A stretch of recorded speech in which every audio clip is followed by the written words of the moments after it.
2023 wasn't a good year for the Carolina Panthers, but I'm trying to make 2024 a better one for myself. Get started on your resolutions with Factor so you're ready for the new year. Factor's ready-to-eat meal delivery takes the stress out of meal planning and sets you up for success in the new year. Skip the grocery stores, prep work, and cooking fatigue. Instead, get chef-crafted, dietitian-approved meals delivered right to your door. With over 35 meals to choose from per week, including keto options, calorie smart, vegan plus veggie, and more, plus over 55 weekly add-ons, you'll have a ton of nutritious and flavorful options to kickstart your resolutions. Skip that overpriced takeout trap. Factor is cheaper and way more delicious than takeout. Get chef-crafted, restaurant-quality meals delivered right to your door, and they're ready to heat and eat in just 2 minutes, which means more time for you. Head to factormeals.com/C350 and use the promo code C350 to get 50% off. That's code C350 at factormeals.com/C350 to get 50% off. I got it. It's the Panthers. Did you see them put up the thing about people bitching at them? Yeah. Yeah, I have it right here. You want it? No, I already got it. So we're gonna talk about it though. I mean, dude, I would be disappointed if our team did anything less than that. Because it's so obvious. You might as well point out and embrace the obvious. Like, a lot of Panther fans are pissed off, you know? So why run from it? Yep. I like our team. I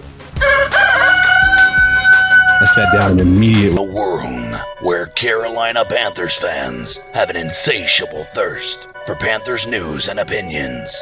Only one podcast roars ferociously. It's the C3 Panthers Podcast. What's the deal, Panther fans? It's your boy, the Professor, a.k.a. Tony Dunn. It's the C3 Panthers Podcast, brought to you by CarolinaCatChronicles.com, where every Tuesday night we chop up the latest Panthers news and opinions. And guess what? They couldn't hear me, but they can hear you. How about all of that, Cody? All of that, and they can't hear me. All right. Welcome to the welcome to the C3 Panthers Podcast. It's Tuesday night, 9 p.m. We're about 30 seconds behind the audio because of your man, Tony, who can never, ever get it right.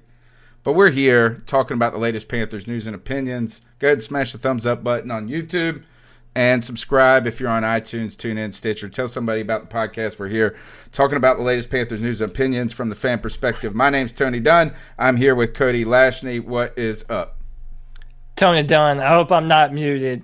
I almost feel like I should wait for it. Allow for a grace period.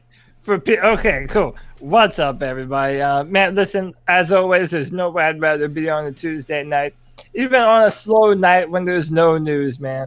I love nothing more than chopping it up with my boys and chilling with the most lit YouTube chat room and all the Panther fandom. And the whole gang is here, man.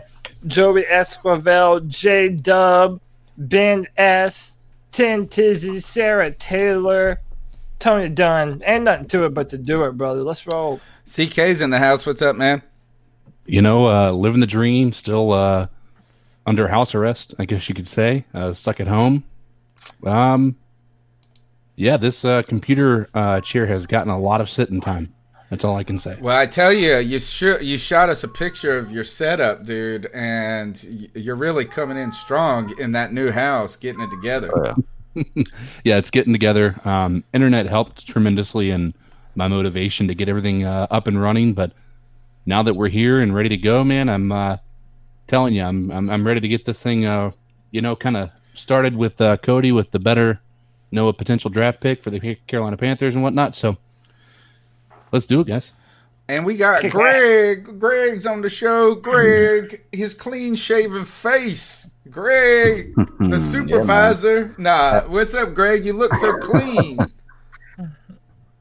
Yeah, but this is the cleanest I've seen myself in quite a while. So it's interesting. I'm always doing this now with my chin, but I have nothing there to grasp or to. But I'll get over it eventually. So yeah, man. even in a slow news week, I'm sure we're still going to find at least a few hours of stuff to talk about. So, we'll see. We'll see what we got. Panther tonight's show is number 8 of the year. Panthers prepare for draft amidst public ire. We're going to talk a little bit about the frustrations for working home if you're the Panthers social media. We'll be talking about tonight how the Panthers look and prepare in the draft. And we're going to do a little bit more of a philosophical discussion about where this team should go, if it's backwards, if it's stand put, if it's crazy town like jump ahead in the first round. I think most of the discussion is going to be talking about trading back and the potential there or standing pat. So we got that, and we've also got Gene Thomas coming on at a half past the hour from Buc What You Heard to help us kind of take a peek into Tampa Bay Buccaneers free agency and see some of the changes that are going on there when it comes to Tom Brady and the emergence of that team, the big storyline with the free agent acquisition, as well as Jameis Winston jobless beside Cam Newton. And so we'll talk about that much more with your cat calls, 252-228-5098. Guys, let's go ahead and, I guess it is a slow news week. Cody, is there any news? I think there actually is. I saw this as we signed a wide receiver, right? Somebody from, was it the Ravens maybe? To show you how I know how inconsequential it is, I have no idea the name you're about to say. Dude, you could say Hoot Gibson, and I'd be like, yep, sounds about right. I swear we got somebody. We got Pharaoh Cooper. We got that. That happened in the last week. A lot of this is old news. They just signed the contracts. Right. Is really what you're seeing. So, like the Seth Roberts, I think is who you're thinking about. Yes, that's who I was thinking of. How long has that been out? I mean, I feel like that wasn't new. I mean, I could be wrong, but I feel like that was one of those things that they reported on that first week of free agency. And now you're just seeing the people signing the contracts, like Bridgewater officially. Okung finally acknowledged that he was a Panther. Did you see that? He put his name Panther as King Panther like King. That. Yeah, he's coming which in. I love, actually. Yeah, and finally the embraceal of the Panther team that we've been looking for Okung. So, yeah, none of these guys matter, it seems like. I mean, Okung is an important storyline, but there really has been no news with the team so far. And I guess the social media team has been frustrated at times by this because today they put out a tweet. And I've got it up on the screen right now for people watching on YouTube, and it is the work from home tweet. And ultimately, they in Carolina Blue, over 50% of the pie chart is Panthers tweeting things they're mad about to the Panthers fans. Yeah, tweeting at Panthers. Yeah, things they're mad over. I'm like, yeah, go on. They're just throwing some shade right there. I do listen. I've always thought that we have one of the better online teams in all the NFL. Dude, our Twitter team is so awesome, and I don't blame them, man. Dude, everyone's pissed off on Twitter about obviously Cam Newton and all the other shit and shenanigans that have gone down. I'm happy that they did kind of choose to address it in this sarcastic manner because it's like, dude, they had no say so in this, man. It's their job just to report what's going on and put out stuff that they're paid to put out. So, I'm into it, man. I'm happy that our team is still, still personable. It seems like they know what they're doing. What do you think this dose says about what the response has been? It's got to be a little telling, is that even the social media team who is trying to keep it light here is probably like, oh my God, we have just been flooded for the last 3 weeks with negativity. You cannot read the first comment of a Panthers post without seeing Cam Newton's name. Every single one of them. I look at everything, house call, by CMC. Sure miss Cam is the first comment. So, and people trolling them with Cam Newton's posts, and the comment that or the tweet that the Panthers made of "We miss you," and they tweeted at the Bank of America Stadium. People do. Have you guys seen that? You might have retweeted it, Tony, where somebody basically photo opped the post of Cam Newton like throwing footballs and stuff like that, and put that "We miss you" from Carolina Panthers. Oh yeah, which I got fooled by. All right, so this was a tweet that was photoshopped. It was a fake tweet. And they copied two tweets and put them together. Yeah, they copied the Panthers' official Twitter blue logo. And I saw a picture of it. And I should have known, once you see a picture of a tweet, you think it. I actually thought, man, maybe it's been deleted. That's kind of was my first thought, is that, that didn't go over well. But is that right now we're at a time where Cam Newton continues to dominate the stage so much where there's even fake talk, and we're getting duped by it, dude.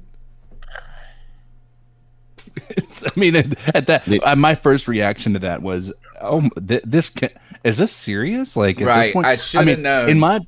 In my mind right now, for whatever reason, I'm trying to convince myself that the longer Cam Newton goes without a team, the more likely it is we're like, you can come back to us for cheaper. We'll sign you, and then saves money, and still you'll have an opportunity to compete.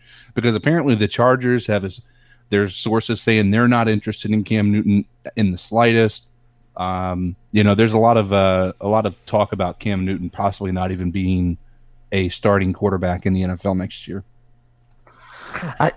I don't understand that mindset. I just don't get it. I get the injury and everything. He's been injured prone for the last season and a half. I get that, but what quarterback? There's so many quarterbacks that have been through that, and people don't give up on him like this. I just don't understand. The problem, a lot of people have made so many moves for quarterbacks. Like, there's not many quarterback hungry teams, and you're not gonna. You look at the Patriots; they don't have very much cap space. You look at the Chargers, and they're going to be looking to the draft for their future. You look at a lot of these, places that the quarterback, and half the teams in the NFL would probably prefer to have Cam Newton as their quarterback. The problem is they've got their quarterback locked up, and they would lose so much money by trying to do that. Cody, I got it. Right now, let's roll to a little clip from Chris Sims talking about Cam Newton's situation. The elephant in the room, and it just didn't get enough attention, in my opinion, is Carolina screwed over Cam Newton. They screwed him. I just feel like if other quarterbacks got treated the way Cam Newton just got treated, where, free agency started, hey, look for a trade. A lot of the other spots have been filled already, but go ahead and look for a trade now. I'm sorry. It makes me want to curse. I'm going to just say it's BS is what it is. For a guy who has clearly been the best player, or at least the most notable player on the history of that franchise, the fact that they waited so late to figure out what to do with Cam Newton, it bothers me. I can't lie about that. And now, who else is there, Mike? I don't know. It's the Chargers are bust right now. Or it's wait till training camp, or wait till a team reevaluates their situation. I really don't know, but I do think it kind of pisses me off that Carolina did that to Cam Newton. And in my mind, that so perfectly encapsulates everything that I feel like we've been trying to say. And I want to expand upon that, too. Credit to Peter Schrager. I was listening to an interview with him online, and he was talking about, but now with all this coronavirus shit going on, there's the dreaded word no one wants to hear. But now all the teams, they're not able to meet with draft prospects.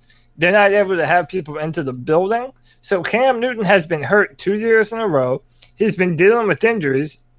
And now teams are in a position where they can't even meet with him and talk to him and have a discussion with him. So this is also it obviously was disrespectful to Cam Newton and what he's done for the football team as a whole his entire time here. But now they waited so long that it's affecting his ability to now sign with another team.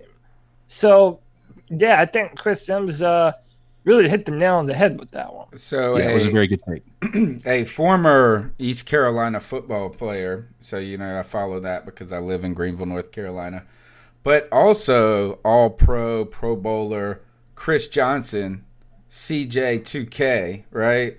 he sounded off on this, and he said, this is like what happened with me with the Titans. And you release me, it's the timing of the release where other teams have allocated already their free agent money. And that has changed even more so because in the current standing of the rules, guys, because Cam Newton technically was released very early in free agency. But the problem was is that 2 days, or they've expanded that legal tampering period.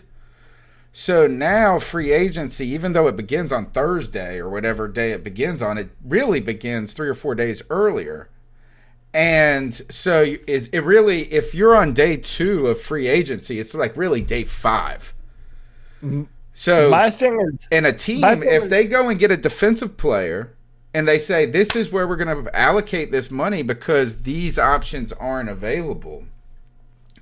You know, now Cam Newton's available, maybe they would have picked a different plan. The question is that did that really happen? Would teams have really done much differently? I don't know. My thing is this. In the same day that we announced that we're going to sign Teddy Bridgewater, it was only a few hours or an hour before that they announced that they're going to allow Cam Newton to seek a trade. So that makes you think, well, okay, how long had they been in negotiations with Teddy Bridgewater? And if you knew that, well, why did you wait so long to do it? I feel like it was, I personally, if I'm looking at it once again through a microscope, I think they had Cam Newton as a backup in their mind. Like he was, and not the backup as far as starting quarterback. Like if this doesn't work. Plan B. Right. He's been plan B. So they didn't release him because if they can't get Teddy Bridgewater, who is, I think, probably the person they had in their eyes from the get-go with his history with Joe Brady, with the fact that they're not getting Joe Burrow and there's a lot of unknowns with the guys that are in the draft, at this moment in time. I think that this was plan A, and keeping Cam Newton on the hook, at least until they know they have the opportunity to Teddy Bridgewater, is probably what happened. That's why I think you saw this come together so quickly, is because there was mutual interest. You know, you have Teddy Bridgewater, who knows the Saints offense, who knows probably better than any other, because, I mean, he's the quarterback, let's be honest. When we look at that position group, he's going to have the most knowledge on how that offense is run, more than anybody else on that NFL. On the Saints. Doesn't that? I think you're right. I think you're absolutely right. But isn't it tiresome when you hear that? Yeah. Like Cam Newton can't. You know, it's not that. I mean, how familiar? I mean, obviously Teddy Bridgewater is very familiar because he's been in the system for so long. But it would really suck for that to be the real tipping factor. Yeah, especially when there was only 1 year that they spent together. And Joe Brady was an assistant. And Joe Brady's system is the definition of quarterback friendly.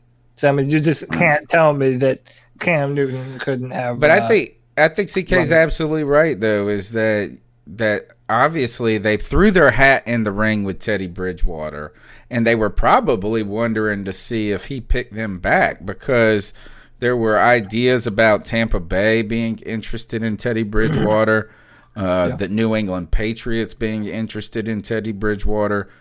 So it did.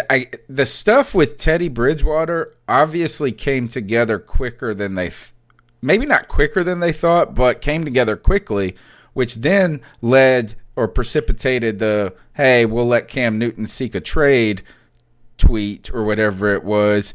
And then 24 hours later, it felt like Cam Newton is no longer going to be with the Panthers, and we're in negotiations with Teddy Bridgewater.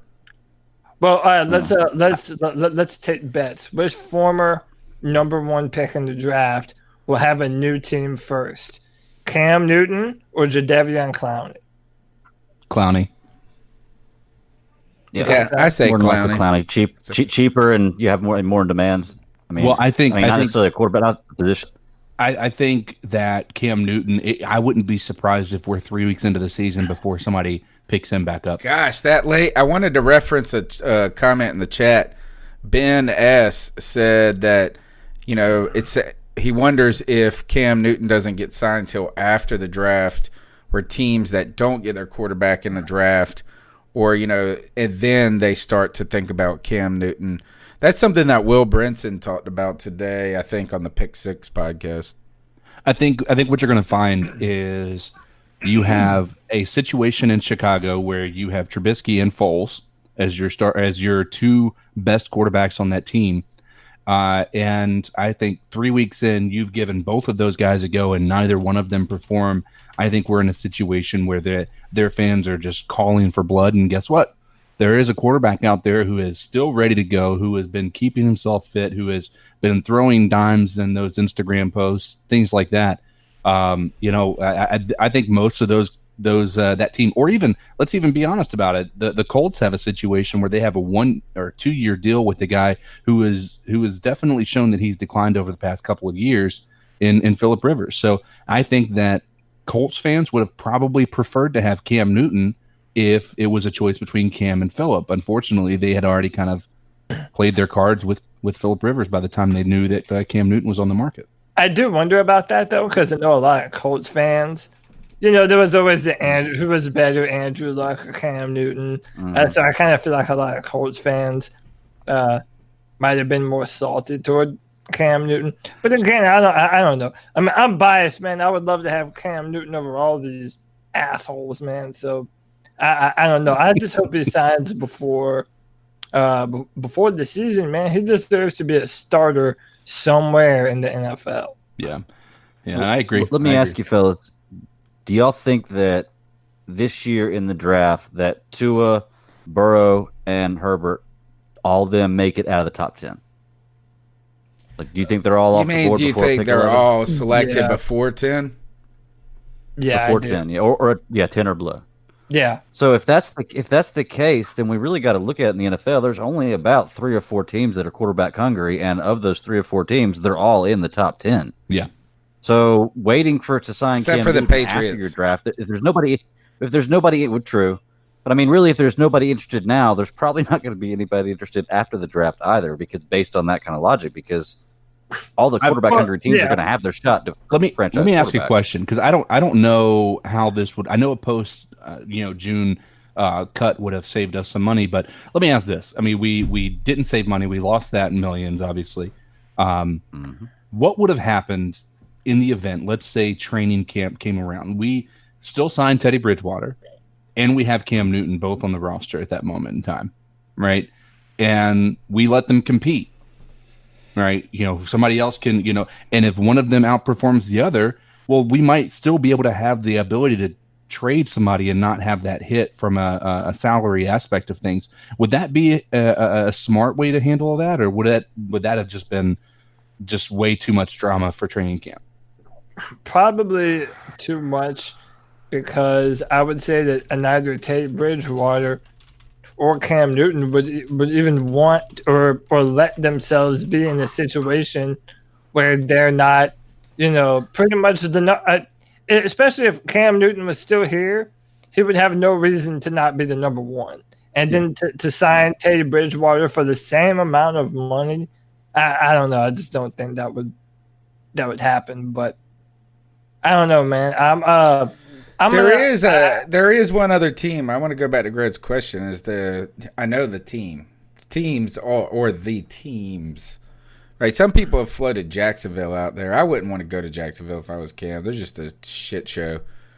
All the stars want to get out of there. Bomb, by the way, from Miss Susan Deans. Yes, thank you to Den Mama for contributing to the C3 Panthers podcast. Also, if you want to be a part of the show, call in.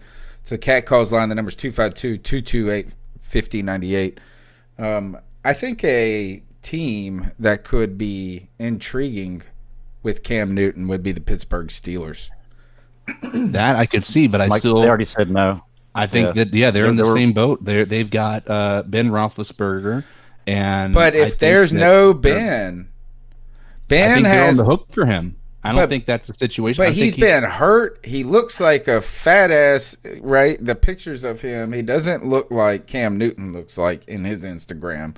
He's getting older. He has not played to the level that he has played in the past. He has shown that he's constantly injured. A couple of years ago, I saw one reporter say that they saw Big Ben in training camp. Maybe it was before last year or the year before. And do you remember when he just had to take time off because of his elbow? Before he had the surgery, and so he just like took. Yeah. Who did I say?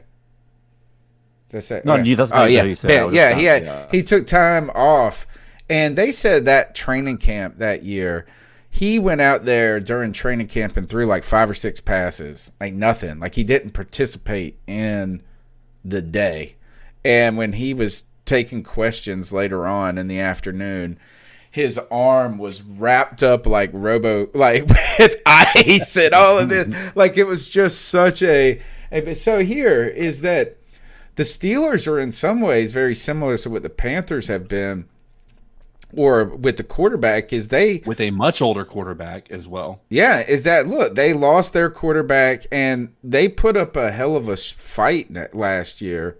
But with Duck, they can't win with Duck, whatever his name is. No, the only reason they put up a fight was because they had an incredible defense there the second half. But that's what I'm saying. You get Cam Newton on that team, and all of a sudden, even if Big Ben goes down, you're in a better position.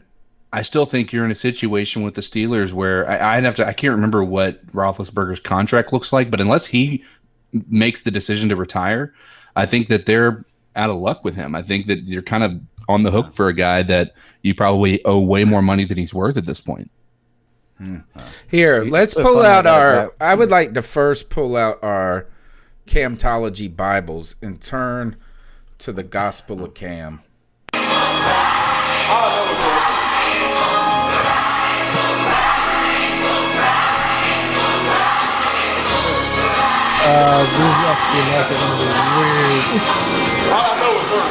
All I do is work.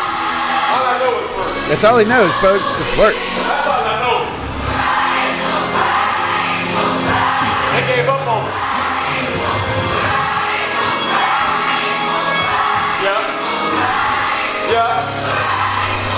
Yeah. I tell you this, guys. A spiritual Cam Newton overpowers Big Ben, the rapist. Oh, I shouldn't say it. Actually, alleged. Therapist. Yeah, Allegedly. Yeah. Therapist. Therapist. I agree with that one. Yeah. Good one there, exactly what I said. But still, here, you mentioned it earlier. Who said something about his Instagram? It was CK. The videos. Yeah. Him doing his... Have you... While we've tried to rationalize the Cam Newton decision at all, how do you feel when you see his toes tapping on that damn like crazy, him running all over the place, and remembering it's his foot that was the fucking problem, and he out there looking more athletic and running around better than anybody? Dude, and he's throwing Hail Mary. He's not a doctor, Tony. Dude, he's throwing. That's what we were told by Tepper. He's not a doctor. I'm not a doctor. We don't know. Maybe. Well, the thing that I think that, to play devil's advocate there, those are edited videos that he's put together. I can tell you that he's probably not going to put any of him in the ice tub afterwards. Yeah, exactly. And how long that workout really was, how much he was running, how many throws he actually was able to have on point.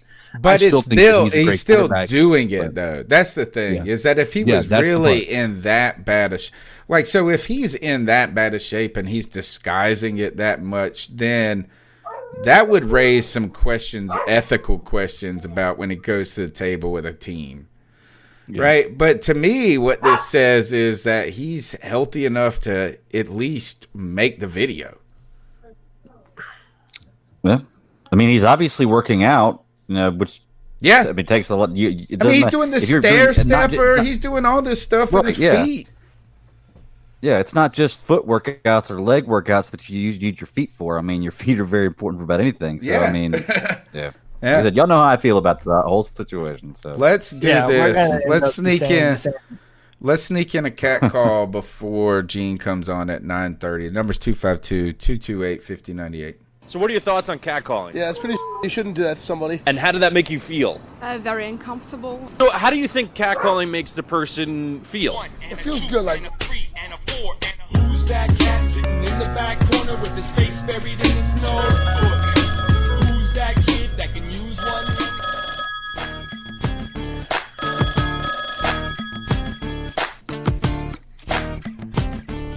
What is up, everybody? It's your boy again for the third week in a row. Pigskin Pete. Pigskin Here's what I Pete. gotta say, man. I What's think up? I've been misjudged Oh, you and can hear. misrepresented about how I feel about Cam Newton. I said I was frustrated with the way that Panther fans have been reacting, and everything's doom and gloom about Cam Newton getting traded, and the whole thing that's going on with the Panthers organization right now. Look, I love Cam Newton. All right, I've been his biggest defender since he's been there. I think he's a great player. I think he's a Hall of Famer. I think they should have kept him, but they didn't. And I've been saying that they are tanking on purpose. It's clear to me. I mean, I don't know what you guys are watching if you think they aren't tanking on purpose. Now, on top of all of the other blue chip players that they've traded away or dismissed, now Curtis Samuel's on the block. If this isn't the death nail to the Carolina's not tanking theory, I don't know what is. So I don't even know what the point of this is that I'm getting labeled all of a sudden after defending Cam Newton and thinking he's one of the greatest players over the past decade, maybe ever, for Carolina. I'm getting labeled as a Carolina hater. Oh, this guy hates Cam Newton. Hater, He's just a Cam Newton hater. No, motherfucker. I'm not no Cam Newton hater. I love him. I think they should have kept him. But here's the bottom line. They're moving on. They're moving on from him. They're moving on from all these other guys on purpose. They're tanking. Just get over it. Look, just get over it. Just get over it. I'm not a Cam Newton hater. All right? I love the guy. But they're doing what they're doing, and it's time to move on. It's time to move on. Pigskin Pete, checking out. Brother Pete, I agree with you, man. And for the Lord, really what this comes down to, I feel, is it's a matter of practicality. Knowing that there is nothing that any of us are going to do about this now. A lot of us still want Cam to be here, especially after seeing the videos of him moving around and throwing the football and just, doing things that we all know that Cam Newton can do. But, yeah, the truth of the matter is Cam Newton's not coming back. And as much as that sucks, Panther fans now have to look forward. And I think the commonality, the thing that Panther fans specifically need to work on is knowing the things that you're not going to be able to change and have a say-so in. And that very well might be that the Panthers do not even have intentions of being a good football team next year. And that might rub a lot of you the wrong way too. But if we had to have another bad season to have another 10-plus years of fantastic Carolina Panther football, I promise you it's worth it. But that's a big gamble, though. It certainly is. But at a certain point, you have to kind of read the tea leaves. Now, I personally don't believe that McCaffrey or Samuel will end up being traded. But if you're looking to, shoot for a quarterback next year, I mean, that's what you do. You give away and trade your players that have value while they still have, time left on their contract to be able to make moves. So, yeah, you may not love it, but if it's what's happening, it's what's happening. Wow. You notice I'm a whole lot calmer this week than I have been. And I'll tell you what I did is because we've just been through so many weeks of negative news with the Panthers, and I've been so passionate about how angry I am upset. I'm probably more upset now than I have been all week. I just separated myself from most news of Panthers all this week. Well, there's been none, so that's the good news. Well, I mean, I haven't even looked up anything Panthers. I haven't been tweeting about it. Nothing. They've done the press. They've done like little press conferences with Teddy Bridgewater. Oh yeah, well we've kind of quarantined ourselves from a lot of that noise. I think. Also, I did want to reference this just real quick. Is Cody Lashley was talking about not thinking that trading away somebody like Curtis Samuel or DJ Moore. I did hear potentially that the 49ers could be a suitor for Curtis Samuel. Now, it wasn't anything reputable. It's just speculation of how it would work with that system. So a lot to be thought on upon that. But as we continue on with the show, right now I'd like to kind of turn our focus a little bit. We have been so insulated, like you said, like Greg said, as we've quarantined in the past week because of the bad news. The Panthers, we've quarantined in Panther Nation for the last months, trying to figure out our own team, the direction, new ownership, new coach, new all of this over the past 2 years, and we have not looked outside a ton. So tonight we're going to start looking outside and starting with the division, looking to Tampa Bay and just see what they've done, where they were at heading into the season, to this offseason, what some of the early outlook upon free agency and maybe a little bit of what they're thinking, how that sets up the draft. And who we've got tonight is an old friend of the show, Gene Thomas. Buc What You Heard. Welcome back to the C3 Panthers podcast. Hey, how's everything going? Hopefully you can hear me. Hopefully my volume's okay. Yes, perfect. Yeah, you're good. All right. Hey guys, I love the show. I never miss it. It's on rotation at work. I never miss your show. So you guys do a great job, and it's always good to hear what's going on throughout the NFC South. Yeah. Gene, I can at least speak for myself and say you're my favorite guest because of your insight, everything that you bring to the table. We're happy to have you back, man. Hey, thanks a lot. I appreciate that. There's and kind congratulations of a on your quarterback. Oh, yeah. Wait, hold on here. There's a little feel to we this. just now gave you a compliment. You're going to come in there with that. I think that I really do believe that Teddy Bridgewater is underrated. I think that no doubt. And I really believe that he's going to come in and he's not going to throw a game away. I think that the way he plays the game, I just don't see him as being a liability when you look at this team top to bottom. I was going to say this had a little feel of it, of the old Southbound and Down, trying to look around the NFC South, and then you come in here firing shots about Teddy Bridgewater. No, I think that's reasonable. I think it's very reasonable. We're just so in our feels, man, about Cam Newton, dude. You know, if I can say this, they did him kind of dirty the way he went out, and I've gone on record saying that. I realize that he's a division rival, but I love football, and I love football players. I feel like if they were going to let him go, they should have given him an opportunity to go when the quarterback market was at a better point than where it was when they let him go. And I've seen the videos too. I've seen what he's working out, and he's going to come out both guns firing, I think. Well, let's talk about your quarterback situation in the early manifestations of free agency.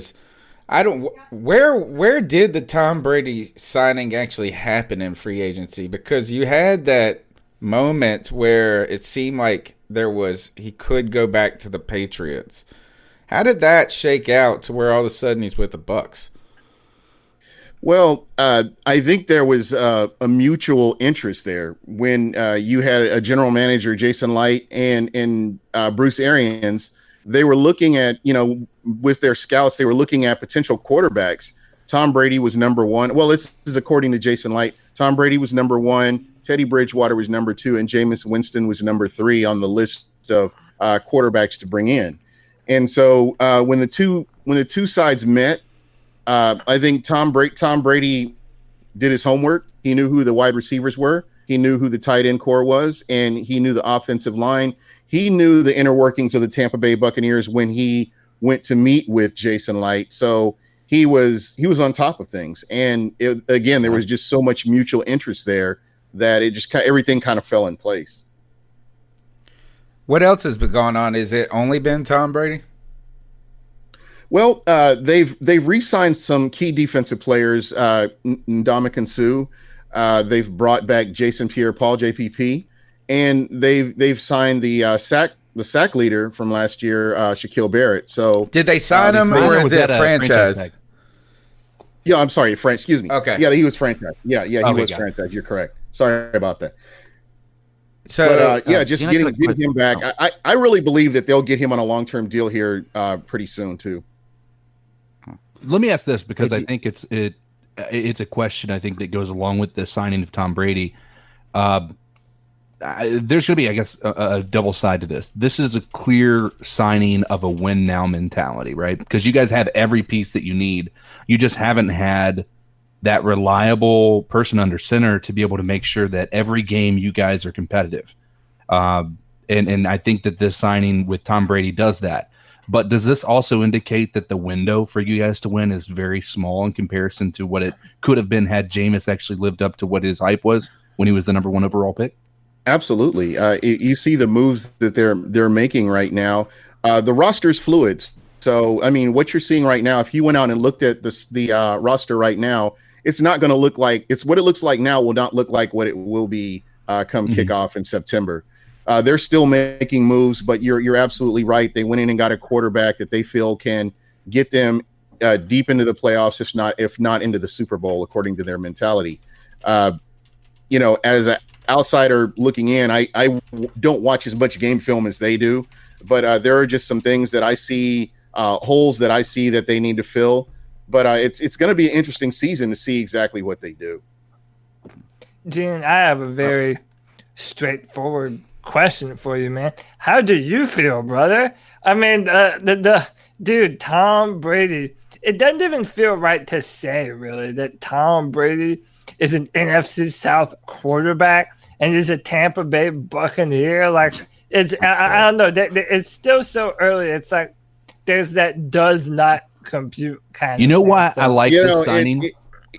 Yeah, go ahead. I'll let you you guys have taken away the ability for the Patriots to say he has been the only quarterback. He's been only a Patriot, and that's it. Now he is a Patriot and a Buck. No matter what happens, if he wins you guys a Super Bowl, which I'm okay, as long as Atlanta doesn't win a Super Bowl, I'm cool with it.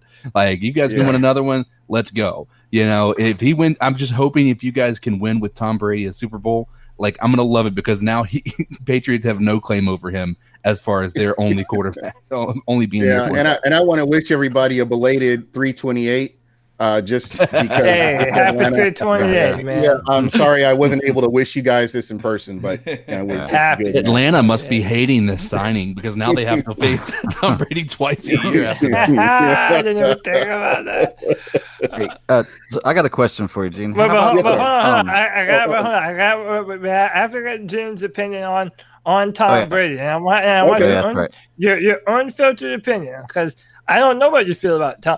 Like, a lot of people, think that Tom Brady is a system quarterback, and all of his success was predicated upon the Patriot way and Bill Belichick being there. How do you feel, man? Tom Brady and Bruce Arians. I love his decision making. I love what he can do at the line. I love how he can read defenses. He's a lot faster at reading defenses. I think he puts the ball in a position where it's secure. You're not going to run into a lot of turnovers. And I just think that he's a good fit. You've got Mike Evans on one side. You've got Chris Godwin on the other side. You've got Cameron Brate, who's 100% healthy from injury. And O.J. Howard, who, Tom Brady loves his tight ends. So there will be a lot of accountability.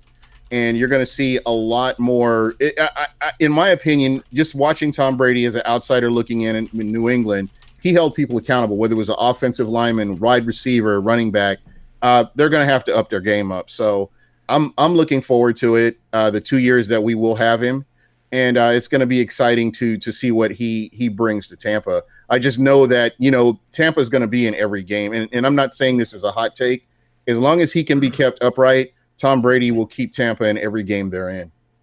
What's Greg, the I know hold you that have a question. Oh, sorry. Greg. Oh, yeah. Mine was just kind of an off the wall. Oh, did you want to say something else? Yeah, I just wanted to add one more thing while it was on the top of my head. There's also been the discussion about, Bruce Arians and his play calling being a down the field, attacking, very vertical style of offense, which is why a lot of people had hope for Jameis in Tampa Bay under Bruce Arians. Did you buy any of the criticisms or the concerns that Tom Brady is not the kind of arm talent quarterback to be able to do the things that Arians will ask of him? Until I see him not do it, I mean, just what I've seen from him on film, he didn't have the weapons that a Tampa Bay offense offers. I do believe that he does still have the arm the arm strength to get the ball down the field. And until I see him not do it, I'm just going to be under the impression that he can do it. Cool. Look, actually, Lynn Leinhardt in the chat just took my question right off from me. With Tom Brady, he's going to bring a whole lot to the team as far as hope and optimism. And you're right. You guys have a great wide receiver core, but you know who Tom Brady's favorite wide receiver is. And I want to know from your point of view, as Randy a fan, Moss. your point of view is like best for the franchise. He's retired, isn't he? Yeah, he is. That's Yeah. If AB were to be able to come back, would you want him in the system? Because you could be pretty lethal, I think, with AB, Mike Evans, Chris Godwin, and Bruce Arians coaching and Tom Brady throwing the ball. That's a pretty lethal combination. If you're all in with a win now mentality, I don't know what the NFL has going with him or how long he's suspended for, or I don't even know where they are with that. Don't do it. I'm just saying. if you're in a win now, you've got 2 seasons to do this. I don't know. I wouldn't see. Me personally, I don't see why you wouldn't. If he's got if he's going to come back, he wants to play with Tom Brady. Tom Brady wants to play with him. I don't know. But I can tell you. So this is just my opinion, but I can tell you that Bruce Arians flat out said no, it's not going to happen. So Can I tell you why it shouldn't happen? Can't say I blame them. Well, there's a ton of reasons why it shouldn't. I'll tell you. Well, there's one reason that has to do with the Tampa Bay Buccaneers, and that they're good enough on offense to not have to feel that far away to where they got to deal with that. If you add somebody like that to that type of an offense, you're just asking for your receivers to be mad, right? They got Godwin. He's awesome, dude. I know. But this is what you have to look at. If you look at the wide receiver core for the Tampa Bay Buccaneers, it goes from Mike Evans, Chris Godwin, Scotty Miller, and everybody else. So it's like you're at the top of the Grand Canyon and you take a little step down and then you can fall off the cliff and go several miles down.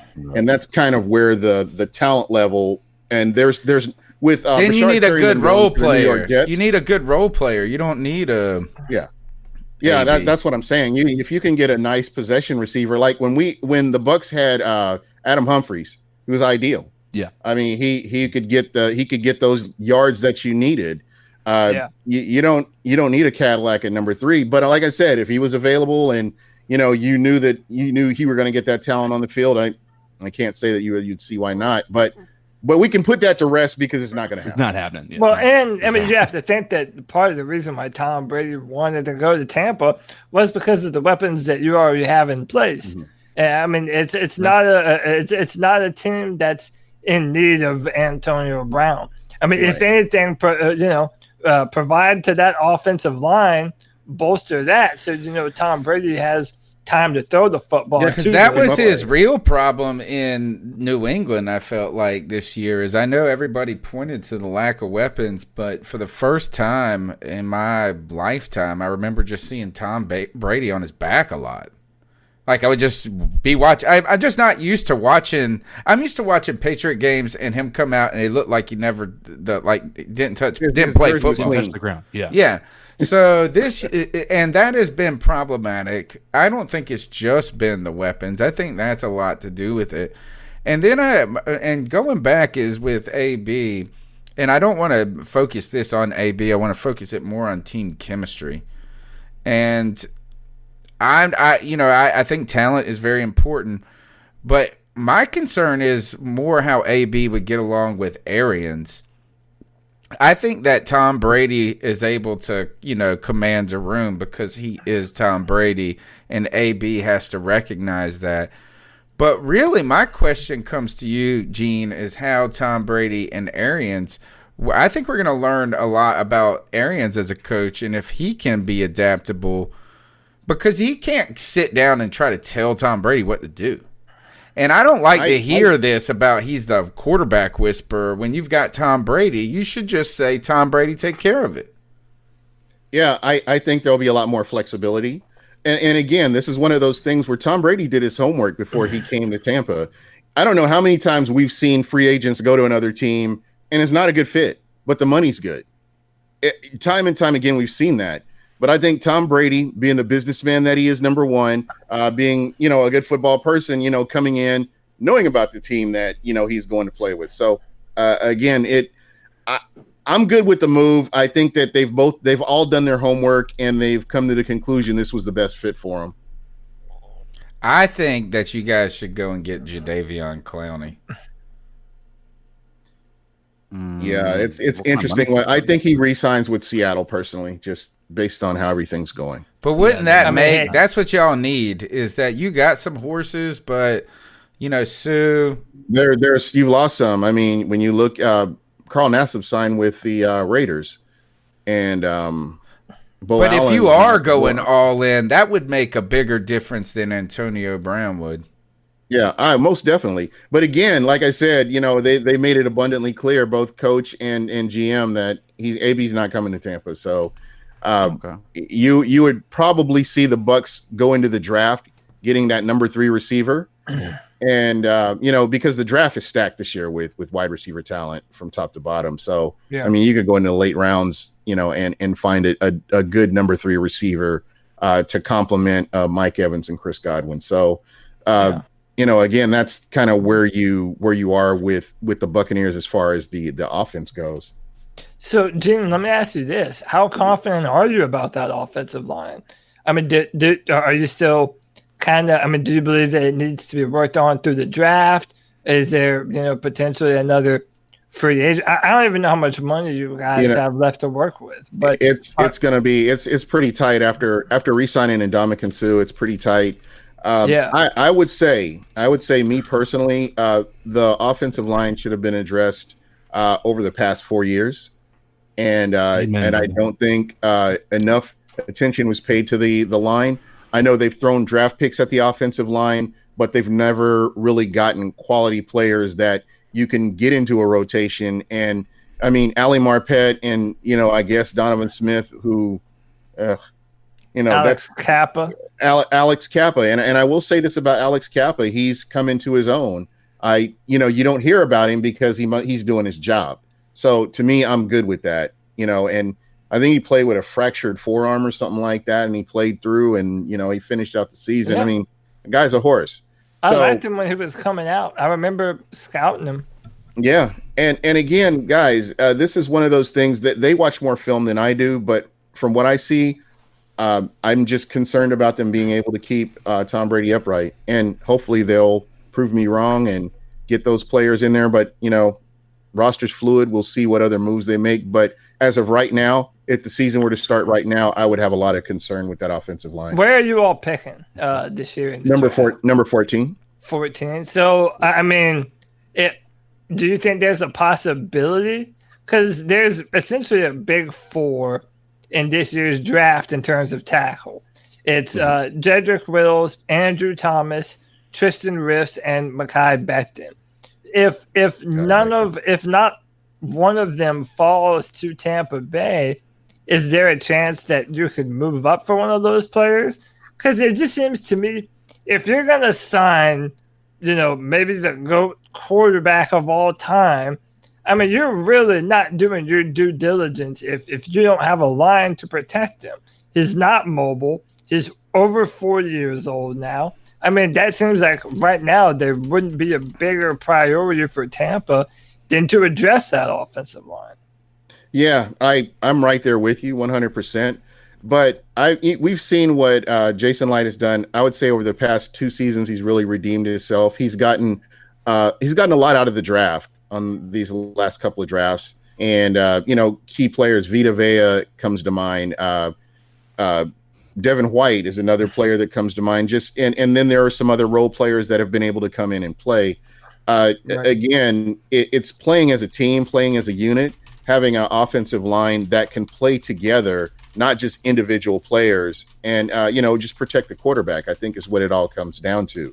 So as of right now, I'm not sure what direction they're going to go, if they grab the best player available on the board, or if they grab a player out of need. I've heard negatives on both ends. You don't want to just get a player out of necessity when there's a player that's like a once in a generational player that you could possibly have. And Cody, do you think they need to trade for that? Because the way the talk is going with between Chase Young, Okadu, whatever his name is, Okuda. And Okuda. Good try. No, wasn't a good try at all.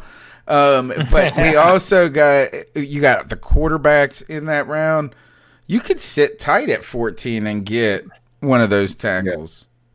I could see the Bucs trading down. I could see the Bucs trading down, getting a player late in the first round, and then trading back up. That's another possibility as well. I mean, Jason Light has done this before, and please don't bring up the kicker.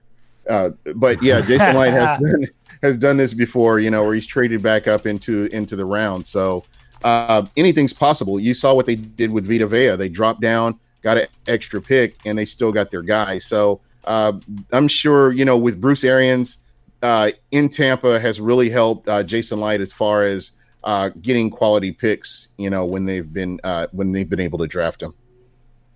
Hey, I know you guys just signed Tom Brady, but how important do you think it is if there's a guy, say, in like the third or fourth round, maybe even sooner, but that's got potential you could see as a quarterback to maybe be a future quarterback, and you have the opportunity to take him late and have him sit behind Tom Brady for 2 years?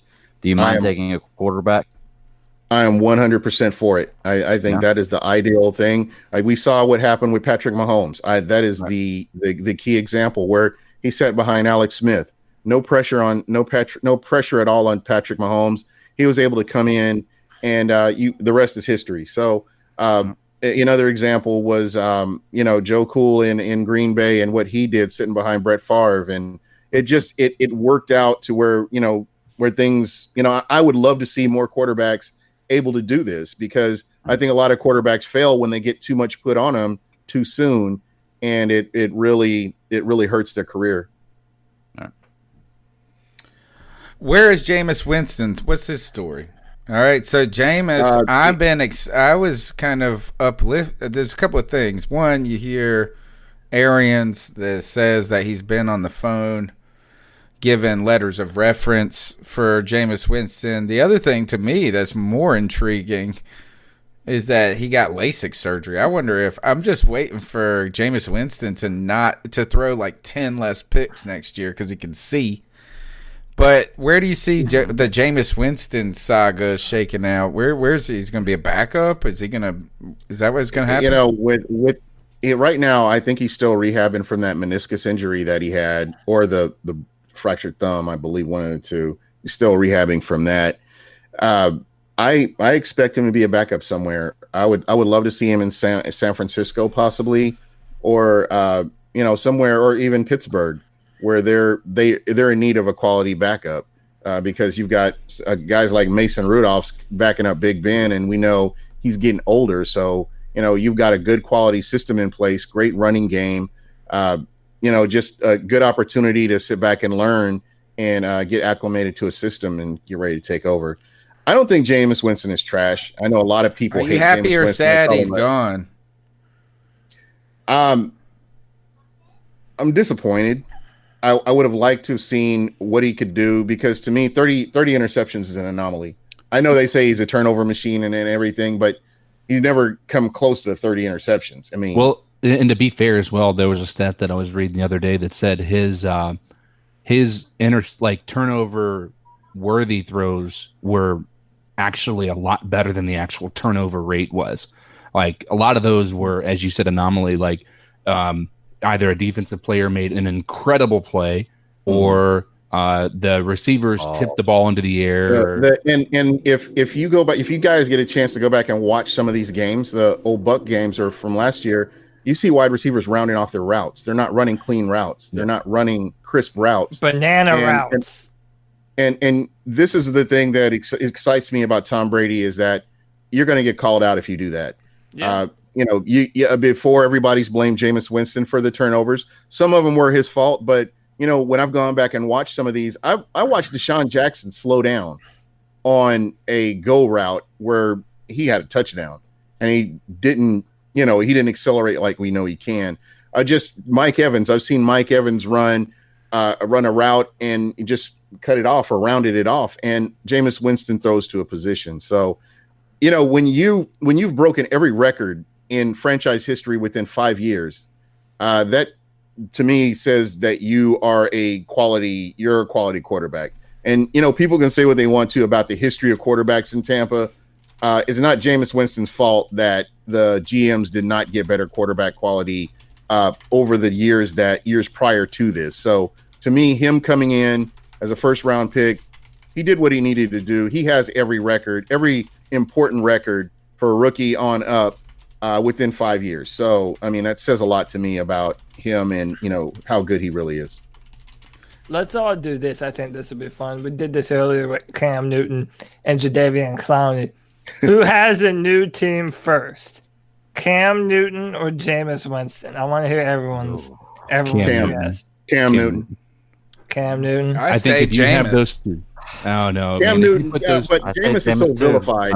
I also do kind of think Jameis, because I do think that, and I don't know this, but I think that Jameis, because of his career, is probably more willing to accept a backup role that a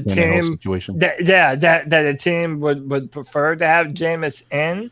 Whereas I think Cam Newton is pissed off right now. Well, because he doesn't have the resume Cam does. He doesn't have the resume that Cam does. He has the first round draft pick accolade. He has what he did in college, but that's 5 years in the past now.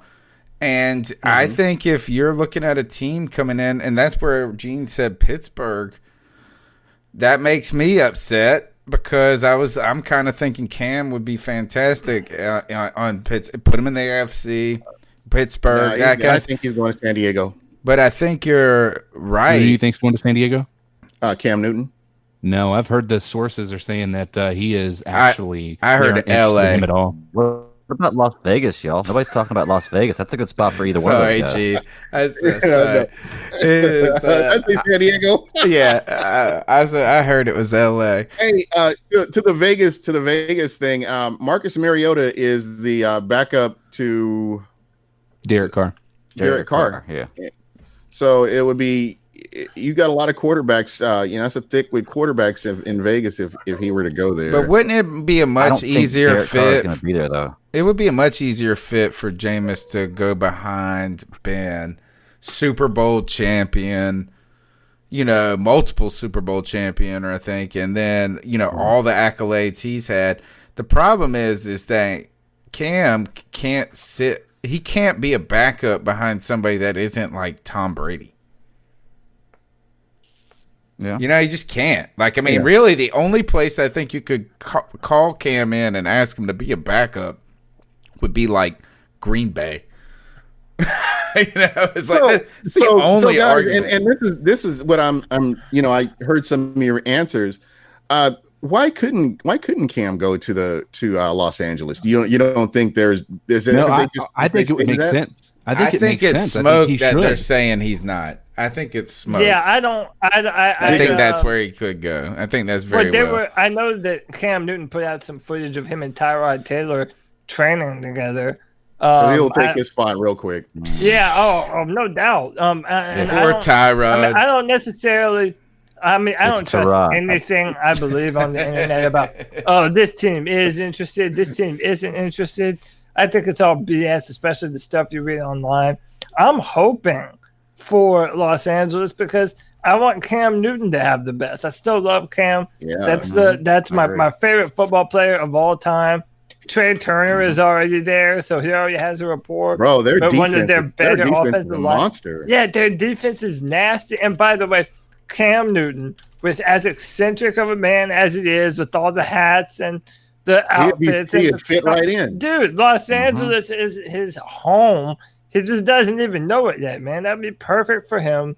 Perfect have for some boutiques open up and yeah, man. And dude, imagine a waffle joint, man. Yeah, I'm that's what I'm saying, dude. And the Chargers. They have no fans in Los Angeles. They have no fans, man. You need a person like Cam Newton to jumpstart the fan base, and you're moving into a new stadium. Yeah, for sure. I'm 100% on board with Cam Newton being a Charger. Yeah. And guys, one question for me, for you, if you guys can go down the line. Yeah. Do you see Carolina being competitive this year? Hell no. Hell no. I think you've got Christian McCaffrey. You've got Christian McCaffrey.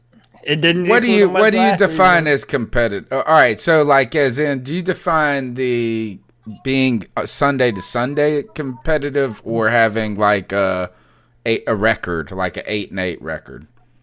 I'm talking Sunday to Sunday. When they go in, they have the potential to win every game they're in. Oh, well, they definitely don't have the potential to win every game. But here, I think the problem is that the Panthers are okay on offense, man. Like you kind of referenced. We can build the offensive line.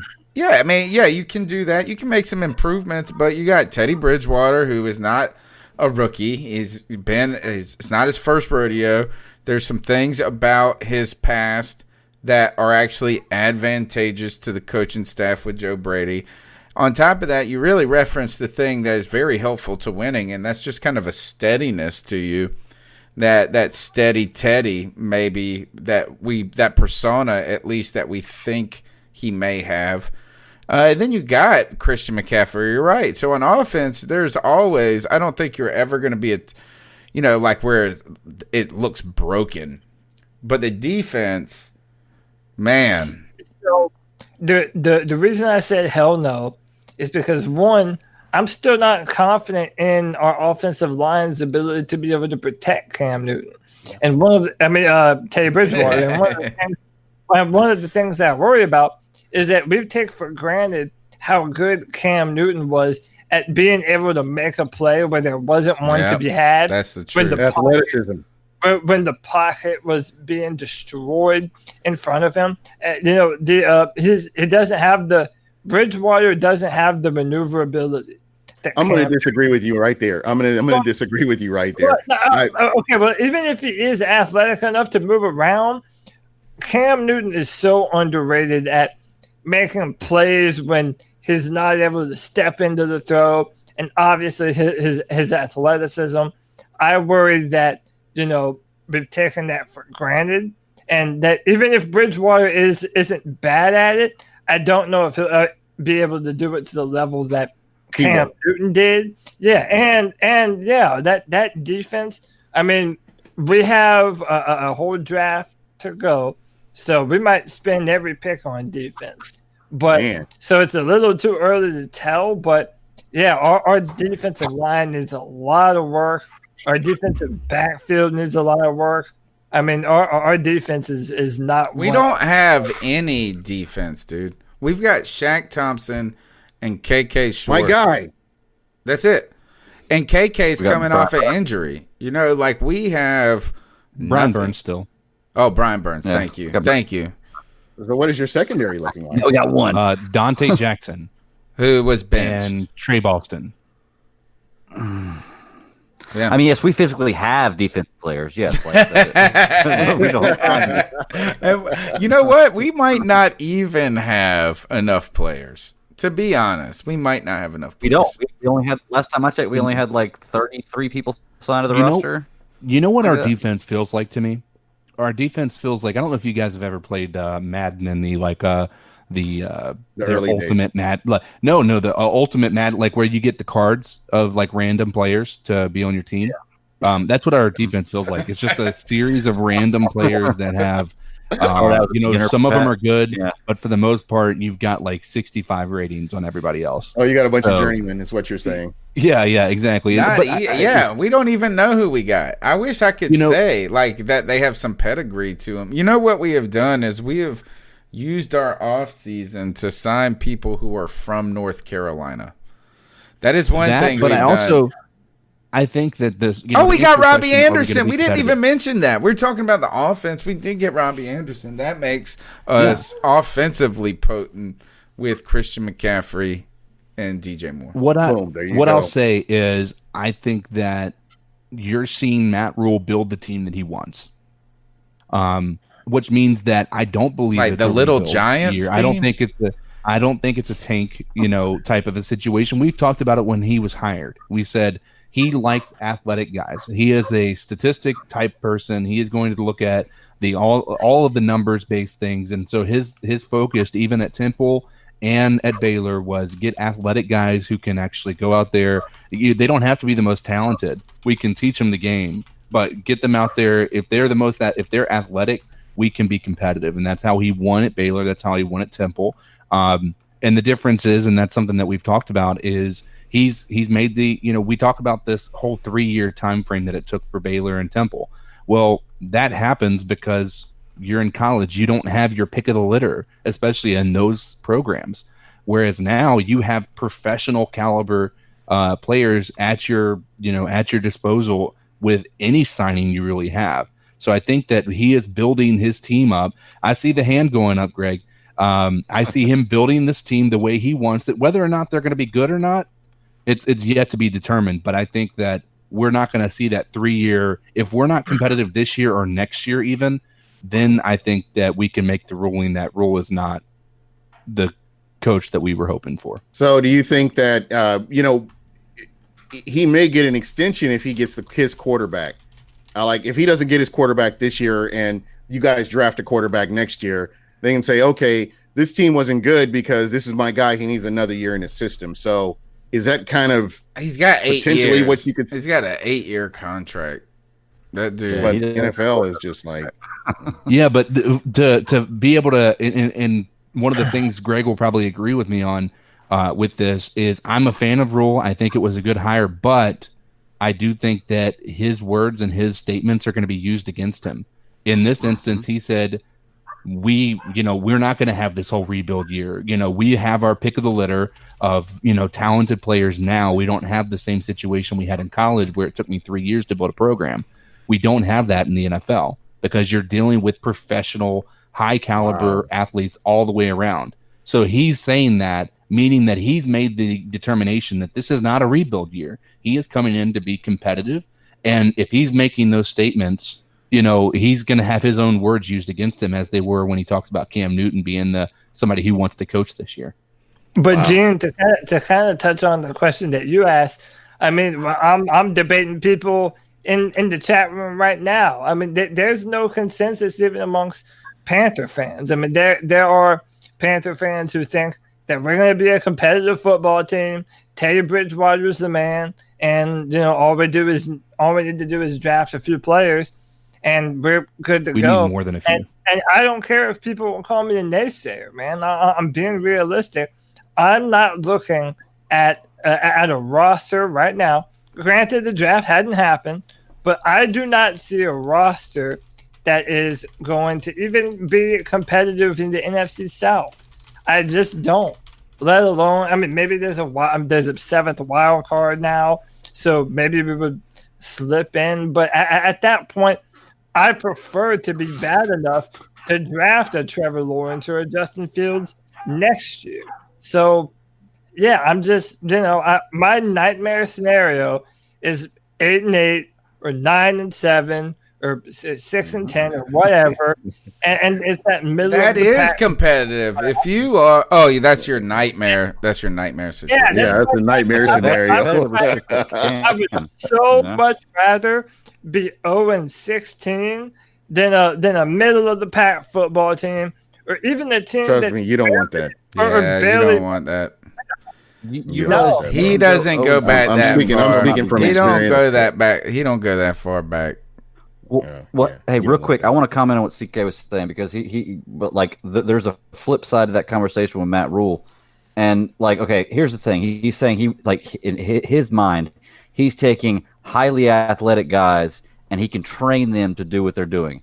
That's a great mindset in college because you're taking guys who are more athletic than most people in their high school that are going to be able to come to college and play, and you're molding them at 18, 19 years old.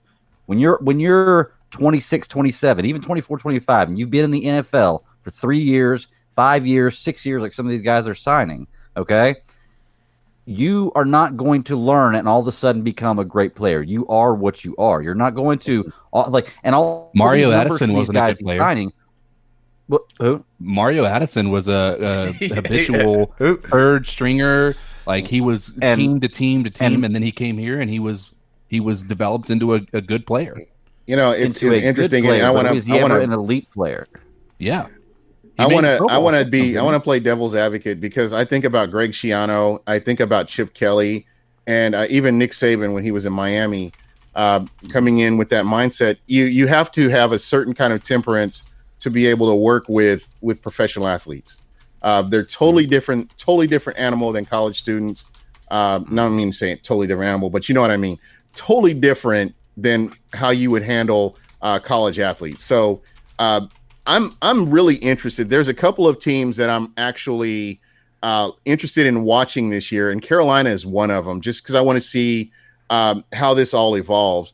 I was, low key. I love Cam Newton. I love to watch him play when he wasn't playing the Bucs. He's entertaining to watch. It's good football, and he was one of those guys. And then now that he's moved on, I want to see what does Carolina build this into now that the Ron Rivera era is over. What is Carolina going to build this team into? Outside of Robbie Anderson, which we can explain that Robbie Anderson is a part of this team because of his history with Matt Rule. Outside of that signing, all the people that we have signed are people that don't have an ego, right? When you look at it, Understood. There are people that are going to be. You have the Pharaoh, you have Seth Roberts, you have what is that tight end that we signed? We have an abundance of players on this team that have not got enough in their back pocket outside of Christian McCaffrey to be able to say, you're not going to talk to me like that. I am so-and-so. Cam Newton, you can't go up to him and start, you can't coach him like he was in college. These guys we've signed, I think that's the reason that you're seeing that, Greg, especially to your point or even to your point, as far as anybody's point about not being able to coach NFL players the way you do in college. I think the people we've actually signed this offseason are probably closest to the people that you're going to be able to coach that way. Okay, so you're right. You don't want an ego, but you got to have a little moxie to be successful in the NFL, right? You don't see any. Who are good players? Okay, I can name one: Larry Fitzgerald, a good player who doesn't have some kind of chip on his shoulder, some kind of attitude out there, some kind of "I am the man" Russell Wilson type attitude. Russell Wilson isn't the type that go, talking back to a coach. But there's plenty of. We're naming a handful out of hundreds. Yes, and that's what I'm saying. Mm-hmm. Yeah, but you look at the Patriots. You didn't see anybody, standing like they all are. Like, and if you want to be successful and you want to be a Patriot, you've got to be coachable. And everybody's going to point out the Patriots, but you have never seen. But you were going to hit the bricks if you weren't doing what you're supposed to. They got rid of Randy Moss. That's a good point. Yeah, exactly. And so you found a situation where you have to kind of fall in line. And so to the point that Saban, yes, he was a big failure in Miami. You have Greg Schiano. You have a laundry list of people that weren't able to succeed, but also you're hoping that you're that one that is able to, such as Bill Belichick, such as why can't I remember? It's Pete Carroll. These guys. There you go. That's one of the success stories there. So just because you have a laundry list of people that didn't succeed doesn't mean that we shouldn't have taken a chance on somebody who has the capability of doing so. What I'll say is that a lot of our criticisms of Ron Rivera were rooted in that old school conservative mentality they had and not being able to control the clock and not playing young players and favoring the older veterans, even if they were the worst option at the position. A lot of those criticisms of Ron Rivera, even though I have not seen Matt Rule in one NFL game as a head coach, I'm far more confident in him and Joe Brady. Putting out a football team that isn't afraid to evolve, that isn't afraid to do new things in order to change it up if necessary, even mid-season. Hopefully make halftime adjustments, which is something Ron Rivera seemingly never did. I have a lot of hope for Matt Rule. What I worry about is Panther fans jumping ship on him and throwing him under the bus and saying, we overpaid him. It was such a terrible hire if he does have one or two mediocre seasons. I mean, Ron Rivera had 1 or 2 mediocre seasons before his ass was on the hot seat, and that's when Riverboat Ron was born. So I'm all in on Matt Rule. Greg and I and a few others go back and forth on him a little bit, but I mean, overall, I'm happy with the hire, and I think that he's the type of coach that will be around the Panthers for a long time, and I think that's what David Tepper wanted. I want to mention something about what Greg said with the teaching component. Is I am not ready to say that is an overrated aspect yet, and what I mean by that is, I think I have some evidence too that it's not just unsubstantiated because I'm like an educator and I want teaching to be important or something, but really, as you continue to see the NFL, I've heard NFL players reference as they've changed the rules when it comes to training camp and how they used to tackle in pads and two-a-days, how that actually affected injuries happening more in the preseason and the regular season. You see these non-contact injuries. Some old hats like to say the old days while we concussed each other in practice and broke people's jaws, that your body could acclimate, I guess, to the beating. But for me, it's got a little to do with how much time they were able to work with the guys, work with them on the field. We've seen training camp. I've been to training camp, and it is the least impressive thing ever. And what I mean by that is that it's like they run the route like one time. Each receiver runs the route one time, and then they do something different. It is not like when you think about your going to practice, like where you're going to do it over and over and over. No, it's like we installed it. Hope you got it. See you next month. No, or see it. But that isn't just at the pro level anymore. That is filtering down into the college ranks, into now we're not. Why do you think guys don't tackle as well anymore? And I think I don't think it's because they don't know what's a legal tackle only. I think it's just because, man, now kids play flag football to start. I mean, is that where do you learn to tackle? And as an educator for me, myself, who teaches like in a sort of higher ed, is that, you always expect people to be more prepared than they are. And so maybe there is some real value with being a teacher in today's pro game. Yeah, well, I mean, back to what I was saying about it, the real reason I looked at it is, and so I'm trying to point out the difference in college and pro is, like, okay, you can be an elite athlete in high school, and you can be molded into being a great athlete in college, okay?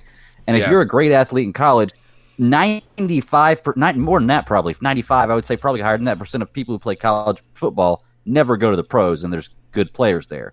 So you can be in the top 3% of what you are in college, and when you get to the pros, guess what? Everybody else in the pros is in the top 3%. No, that's a good point. It's a good your point. Competition is higher.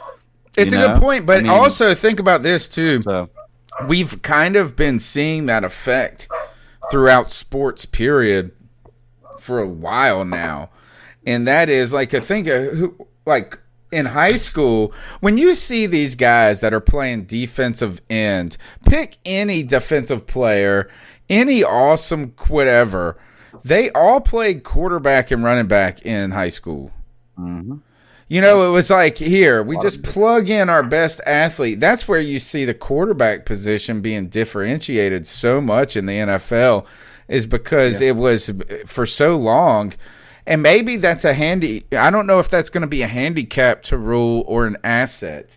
And I think that is a good question. There's two sides of the coin, like Greg's saying, is that there is a slight fear for me, Gene, with Rule, is that it's like if we just get enough talent out there, we can find and mine this talent. Because if you're Baylor, but think of Temple. You know what I'm saying? You're not getting the top recruits. So it's like the ground game. You're out there just recruiting and recruiting, just trying to get cats, get their grades up a level, whatever it is to get it right.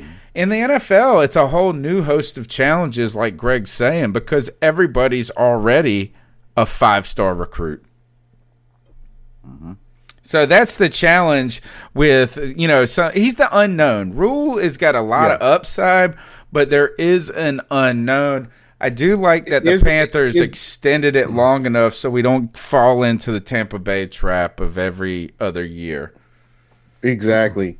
Is there that component of playing as a team, winning as a team, going out there and your defense, everybody's communicating, everybody's working together, that you don't have like individual standout players. I mean, Christian McCaffrey, of course, but you don't have a lot of individual players that are playing as a team and, helping the team to win. I there is that possibility that, he can, you've got enough talent out there that you can do something like that. What I worry about, honestly, more than anything, is the fact that our brand new head coach in his first season probably won't have OTAs. Probably. Wow. I mean, we don't know what the schedule. The rookie mini camp, we're not going to have that. Mini camp. So that means, OTAs. They're in May. The draft is in April. So normally your draft signees are coming in. I didn't even think about that. Yeah, man. I mean, your quarterback. Well, thankfully, nobody else is having that either, though. Yeah, but I actually think that's fitting. The problem for the situation, I agree with you on that part, Tony. Is nobody else has it, but the problem is there's a lot of teams that have new quarterbacks, and we're one of them, and that means that your quarterbacks cannot develop the chemistry. Let's be honest, we can do this all day. But until we were able to just kind of hang out at Cody's and stuff, and Greg, we'll get you in there at some point. Like, you don't get that as much of chemistry. Like, they're not out there working on throwing the football. They're not working out together. They're not doing anything that's going to allow them to understand each other's tendencies. Like Teddy Bridgewater has said, I'm playing Madden to understand our team's tendencies. That's what he's doing. Like, I don't know if I love that or hate that. I know. Yeah, I can't decide that. Doesn't that I take shots at people on Twitter that do that. Yeah, I mean, it's so hard to be able to come into this situation with the way the world is working and be able to actually have that chemistry, knowing you're building a situation. I mean, you're putting yourself in a situation that's really tough. Signing with the Panthers anyway, Teddy Bridgewater. I'll be the first to say that. So. Wouldn't it be awesome to smoke a starting level quarterback at Madden? Like an NFL quarterback. Wow. Like, wouldn't that be the best feeling? Is like, what'd you do this afternoon, 15-year-old Tommy? I just fucking outsmarted Phillip Rivers, motherfucker. And he knows how to play video games. Phillip Rivers knows how to play a video game with all them children. Yes, he does. That would be Phillip Rivers playing as Phillip Rivers. Of course he is. Is he playing San Diego? I mean, he's trading himself. I tell you what, Teddy Bridgewater may be whipping some ass in Madden. If Teddy Bridgewater is not whipping the ass of every 15-year-old who plays in Madden, I'm even more disappointed now. I would believe in him. It's hard, man. It's hard. So this is my last question, and guys, I have to jump off here. But with this new Netflix series about Tiger King, would you be calling your head coach? Would he be the Panther King if he had came out with a winning record this year? He lost it. Okung has already declared himself the Panthers King. Huh? Am I missing? Okung?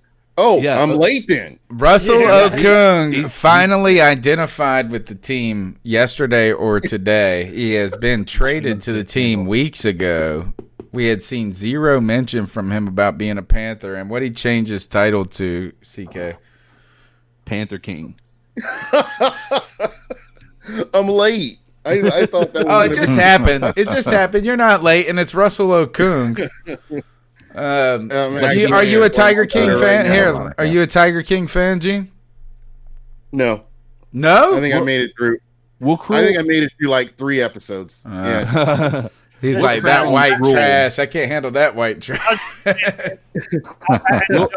Bro, I mean, as long as I lived in Florida, man, I mean, this is whatever. I don't know if Matt Rule is into meth and gay sex enough. I don't know. I'll probably say no. Listen, I'll be all right if he does. If we come out with a winning record or even are competitive in the first year, I will call him the ruler of the Panther King. Yeah. And then that way we can just make a. We'll call him the what's her name? Baskin. Carol Baskin. That's if he comes out and has a winning record, he is the slayer. He is the Carol Baskin. I was gonna say he's gonna be the destroyer. Yeah, murderer. Yeah, there you go. All right, Gene Thomas, tell them how they can get after you on your podcast, homie. Yeah, I love talking football, and I'm cool with most fans, well, except for Atlanta. But just reach me at Buc What You Heard. You follow me, I'll follow you back. You look thin, brother. By the way, keep it up. Yeah, hey, this self quarantining, and now I can't go get cheeseburgers and stuff, so I got to eat food that I got to cook. So it's working out. Good for you. All right, man. Thanks a lot, Gene. We'll catch up with you sometime soon. All right, guys. Peace and love, Gene. Let's turn the conversation over to the real thing on our minds: is who on this panel has watched Tiger King? I'm almost done with it. You're almost done with it. Yeah. As soon as I got home from the hospital, I'm recovering. I basically binged all of it in like a day. Like I started it. I've watched it twice, dude. That's crazy. Now, I mean, when I say I have a second time, I just have put it on while I'm like doing just stuff. in the background. Yeah. Right. Well, see, that's the problem with doing another podcast where it's all about a lot of content like that about television shows and movies, is that I have to be selective about what I can watch new because I have to watch certain stuff just to be able to have content sometimes. But So I haven't got a no chance to watch Tiger it yet, King for you. Do you or do you not like Joe Exotic? Dude, for whatever reason, I continue to root for that guy. Me too. He is, Me too. he is full on insane. Like, and you know it. Like, the dude is a crazy guy. What I liked about that entire, so far, and I'm almost to the end, I'm pretty sure, is how it felt like it was so unbiased. They invested. Well, don't ask the Gaskin family about that. I actually Googled their because I was watching an episode in the background, and it was my favorite guy, Doc. The Doc guy who runs a sex slave harem. Not goals or what, dude? This dude has got to be. He is the real story of the show to me. But I was, and you were that towards the end. No, he's the guy, the South Carolina guy. Oh yeah. That has the ponytail, that goes to Congress. His crap is all in Myrtle Beach. He was directing the documentary director. That guy. Oh, he was He was like, now here. come in and say hello. Yeah. Yeah. That guy with his underage harem is the real story to me of the show, and arguably a bad guy, or like Cody said, life goals. But can I tell you what I'm torn on? Somebody's dog is barking like a mug. So yeah, I'm about to go. So this is what I'm torn on. Like, I've always kind of been brought up to believe that if you own tigers, you were probably a piece of shit. What? If you own a tiger, you're the coolest motherfucker in the world. Okay, you would think that, but my thing is I feel like there are real benefits and negatives to what those guys do.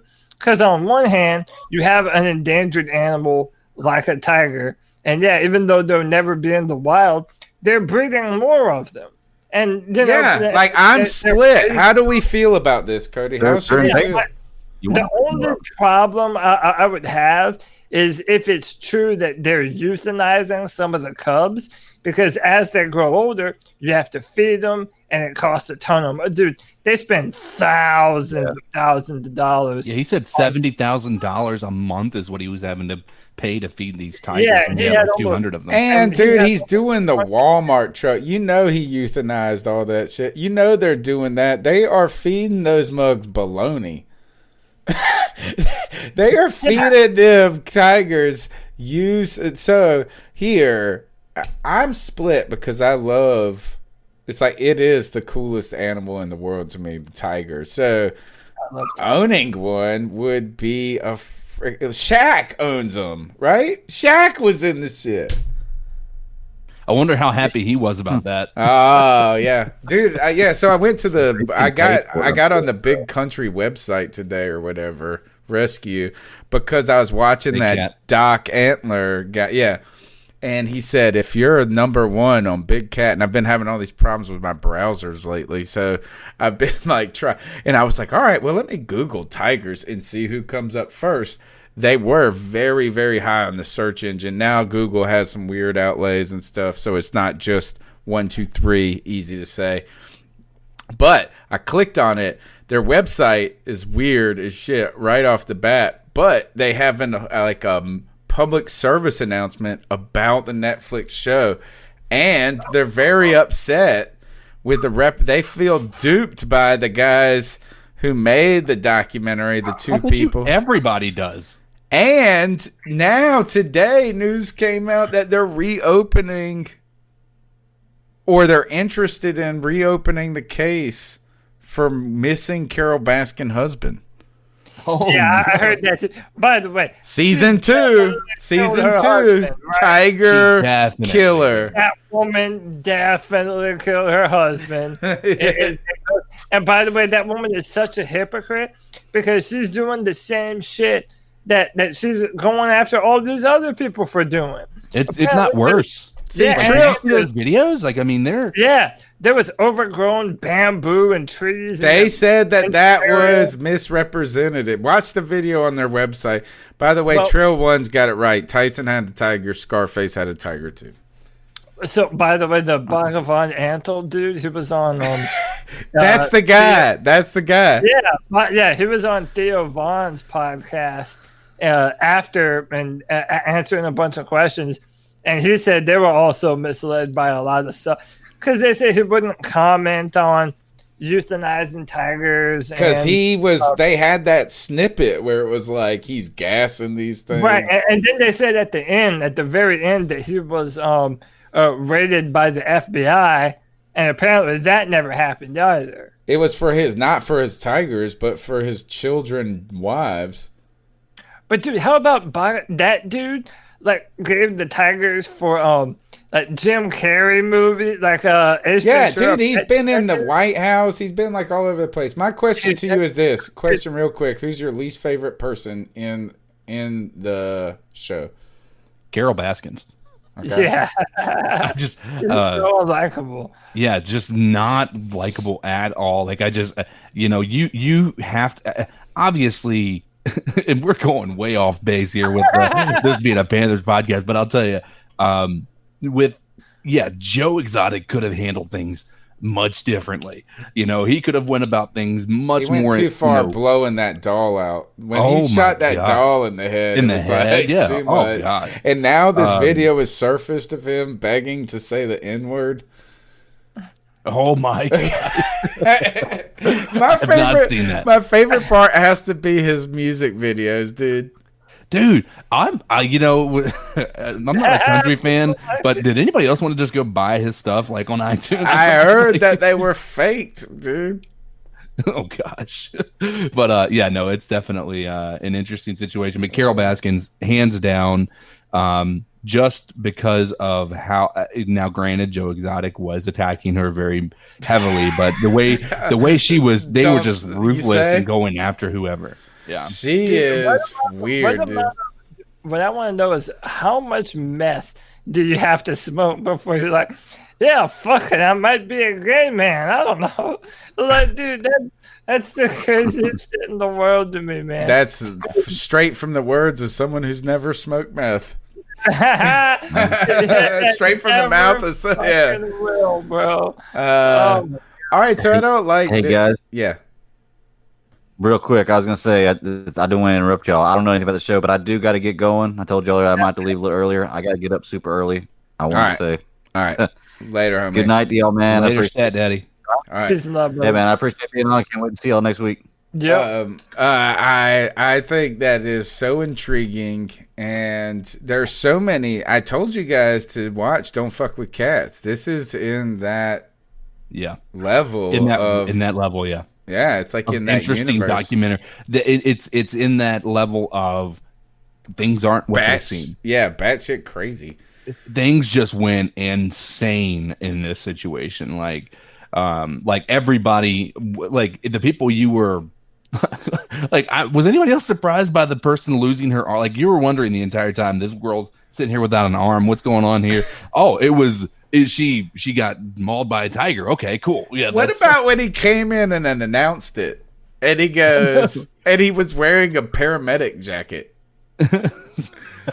Ladies and gentlemen, I just want to let you know someone has had their arm completely ripped off by a tiger. He didn't say had an injury, There's been an incident. We're going to need you guys to go home. We'll provide this guy is Instead, he's so intriguing. This is going to bankrupt me.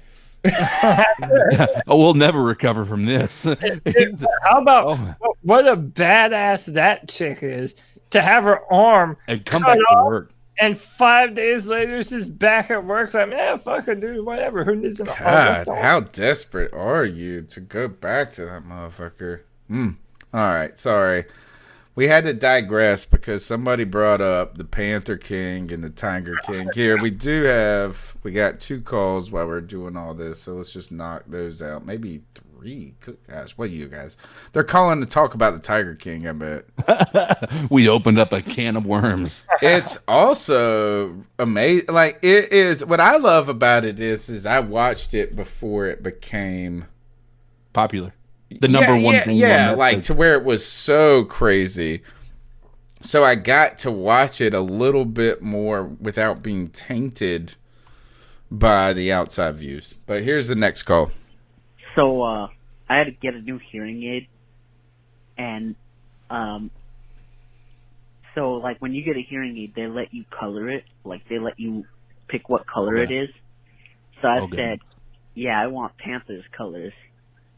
Nice. And so they said, I don't know if we can get the exact blue, but we'll try.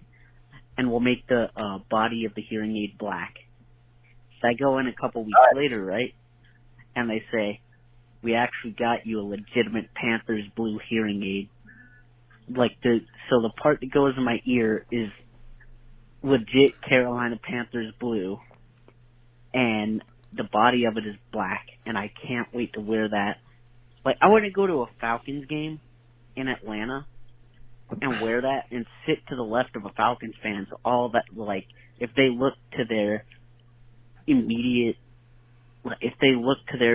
left, first thing they would see is some dude sitting there with a Panthers colored hearing aid. Make sure you turn it off, though. Make sure you turn it off when you're there. Then I'm going to tell them this. I'm going to say, like, I mean, it shouldn't piss you off as bad as 28-3. You should have that written on it, dude. Yeah, I'm a Panthers fan, and I'm here to stay. Oh, yeah, that's a cool cover. I like this. G-Baby. You know, my beef with him. G-Baby is special in his feelings. The G-Baby moment last... Cam Newton, but, you know... All right, I thanks. guess we can't lament about losing him because, well, he ain't here for the long haul. All right, so I think that first is that make sure when you go in, well, you may not have to worry about crowd noise in Atlanta Stadium since they got to pump it in. No, yeah, I was about to say, no, you still have to worry about it. It's just not going to be coming from the fans. But if you don't like what you hear, just turn that sucker off and let them look at those colors. But that is dope, though, man. That brings up a good point. You were on the on a Falcons podcast last couple of weeks, weren't you, Tony? Yes, sir. How did that go? Yeah, they're more. They're just interested, like kind of what we are, trying to figure out what the team's going on. This was right on the heels of the Cam Newton trade, probably, right? That was after. Yeah, the news I'm trying to think. It wasn't last Thursday. It was the Thursday before. Which is not. He hadn't been released yet. He had just been granted permission to seek a trade, right? Right. Yeah. So we had that. I think questions about the coaching staff. I mean, is that it comes back to this, is that with the Carolina Panthers, right now, not only do we not have a lot of faith in the roster itself, there's so many more unknowns surrounding It's the it. question marks. Yeah. I mean, it could be. We just don't know. Yeah, we don't know anything about this team. And then you bring this up earlier is how what's going on in the world right now affects the football world. Like Cody was saying, when it comes to this staff having time and this and that, it's a real. It doesn't. We have no answers, right? And I do think that maybe Teddy was the more stabilizing of news. Imagine that. Out of all the weirdness that we have, Teddy is the least controversial of it. Yeah. Well, and we haven't even really talked about Eric Reed being released. Has anyone? We've never mentioned that. Where do you get?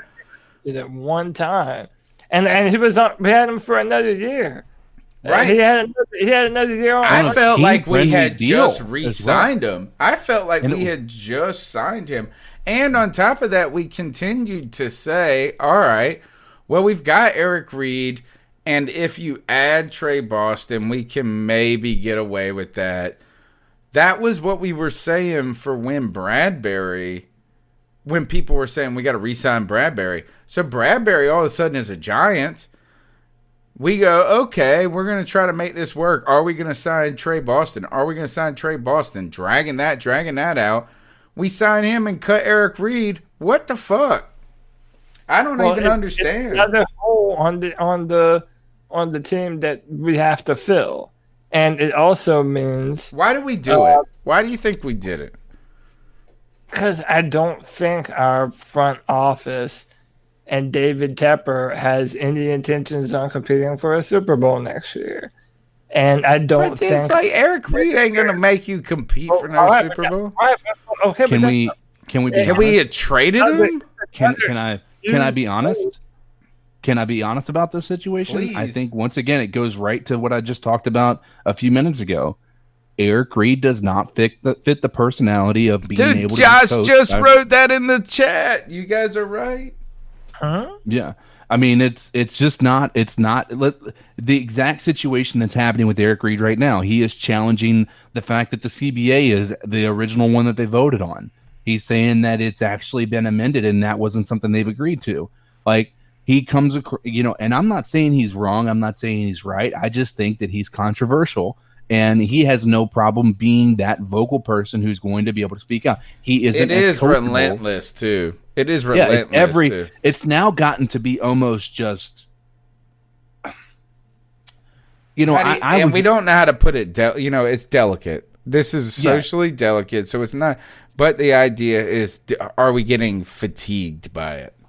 I think that's part of it. I think that you have a guy like Eric Reed who's wanting to stick to his principles, but also he's got to have a something to fight for, right? He's an activist, and I think that's who he is more than he is a football player. I think he's somebody who wants to have a fight to fight, and I don't think that's what Rule wants. I think he wants a football player whose main priority is showing that he's capable of being a great person, but also a great football player, and I think that's his main focus right now. So that's probably why I would say Eric Reed isn't there. When you look at the people that they're hiring, now, a lot of people would say Robbie Anderson is not coachable.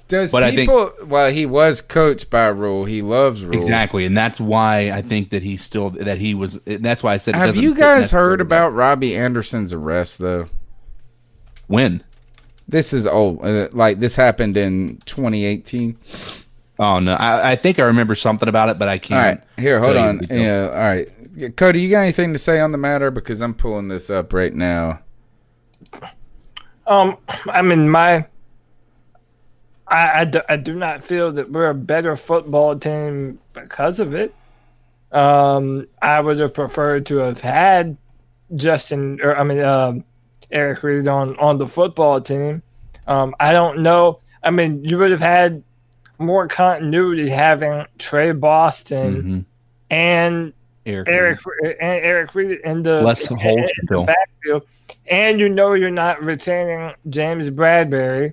We're still out on Dante Jackson, to be plainly honest. So, I don't. That cat is going crazy in the background. Yeah, he's anyway, continue. We're not a better team because of it, I don't feel, and I don't know why we did it. Again, all that speculation. Maybe he wasn't coachable or this or that. I don't ever really believe that, because if you don't take well to your coaches, you're probably not going to be there very long. So I don't know if that was it. Well, he hasn't been anywhere very long. But no, well, he was in San Fran and then here. So, yeah, I don't think I think that you guys are just kind of onto it. He's a good enough football player. I'm surprised. It wasn't an expensive contract. I'm really surprised, to be honest, that they think that that's too much to handle, right, for this moment. You know what I'm saying? Is like that to me is a little disconcerting in some ways.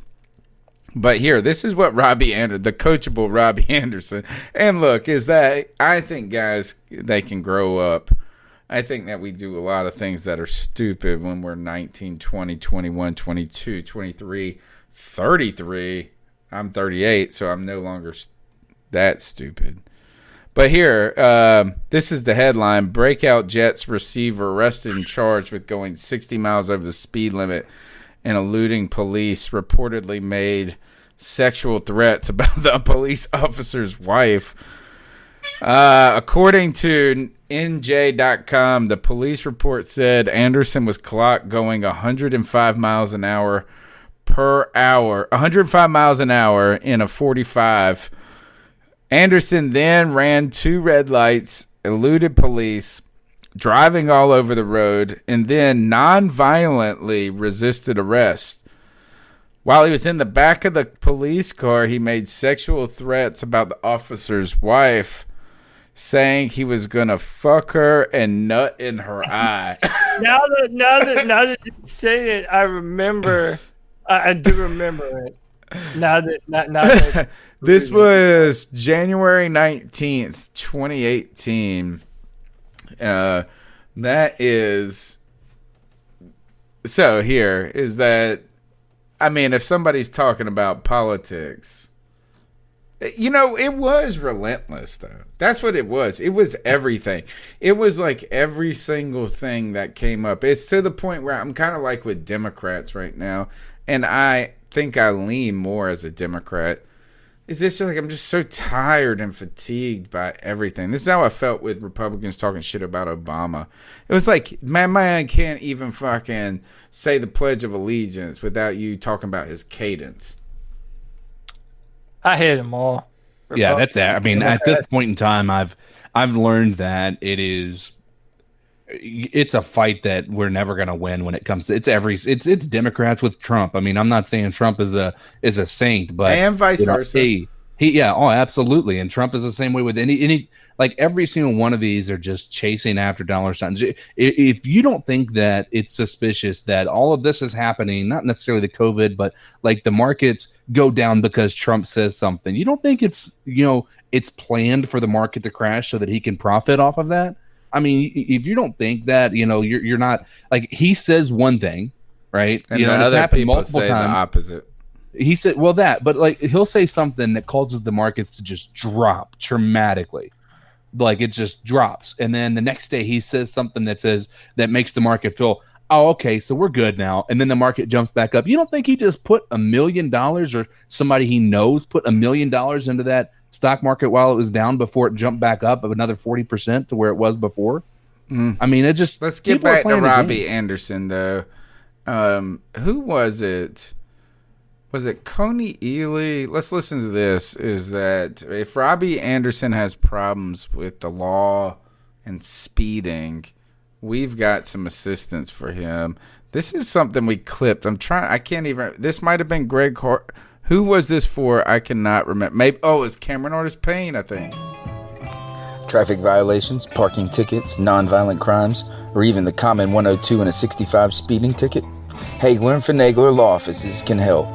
We will haggle and finagle until it's the police that they're ones buttering your bagel. Yeah, my name's not Cameron Artis Payne, and when I saw those blue lights come on, I knew I could call Tony and Joey at Hagler and Finagler, and they would make sure all my legal problems were taken care of. They make sure my bagel got butter.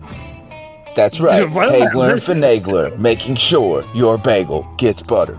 Call 702-334-PETE. 702-334-PETE. That was an old school relic from Cameron Artis Payne's rookie year, where he got doing a 104 and a 65. And that was, look, Hagler and Finagler. Hey, I can haggle and finagle and get your bagel buttered, brother.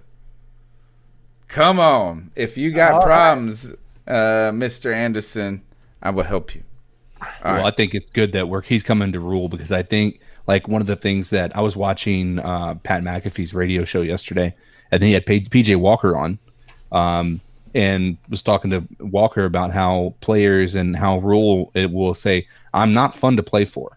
Like, I'm not a fun coach. It's not fun to play for me. But if you listen to me, we'll develop a winning mentality. And PJ Walker was like, he's not lying. Like, it's not a game coming in here and playing for Rule. Like, it's legit. And so I think when you have Robbie Anderson speaking so highly of Rule, he went through that. So I think there's going to be a respect level. So I think that we may find Robbie Anderson taking a step back in his self-esteem and being able to be coached again. So we'll see. People are loving my old school cut. That I'm telling you, that's like from 2015, dude. And when Better Call Saul came out, which I just revisited and watched. I haven't watched it. I think I watched one episode of it, but yeah, it's kind of slow at times, and then it's worth it because they finally start to work in the Breaking Bad themes towards the. I heard that he just now recently, in the most recent season, became Saul Goodman. So I've watched all the ones that are on Netflix. Yeah, and that's like you're at that point, whereas it's 3 seasons of Breaking Bad. So anyway, here we've got a couple calls, only a couple more calls, and we'll get out of here. People like my old school cut, though. It's your boy again for the 3rd week in a row. Oh, we already heard this one. Big Skin. Here's his neck. Hey Tony, and just wanted to say hello to you guys. CK. Well, thanks for your call, man. All the other guys. I'm trying to remember the names. What's up, man? It's all right. Apologize, but I don't know. Want to say congratulations for having this be on the air. I don't know who I am. Looking forward to Panther season, this coming season, and I'm just excited, and hopefully you guys are having a great day.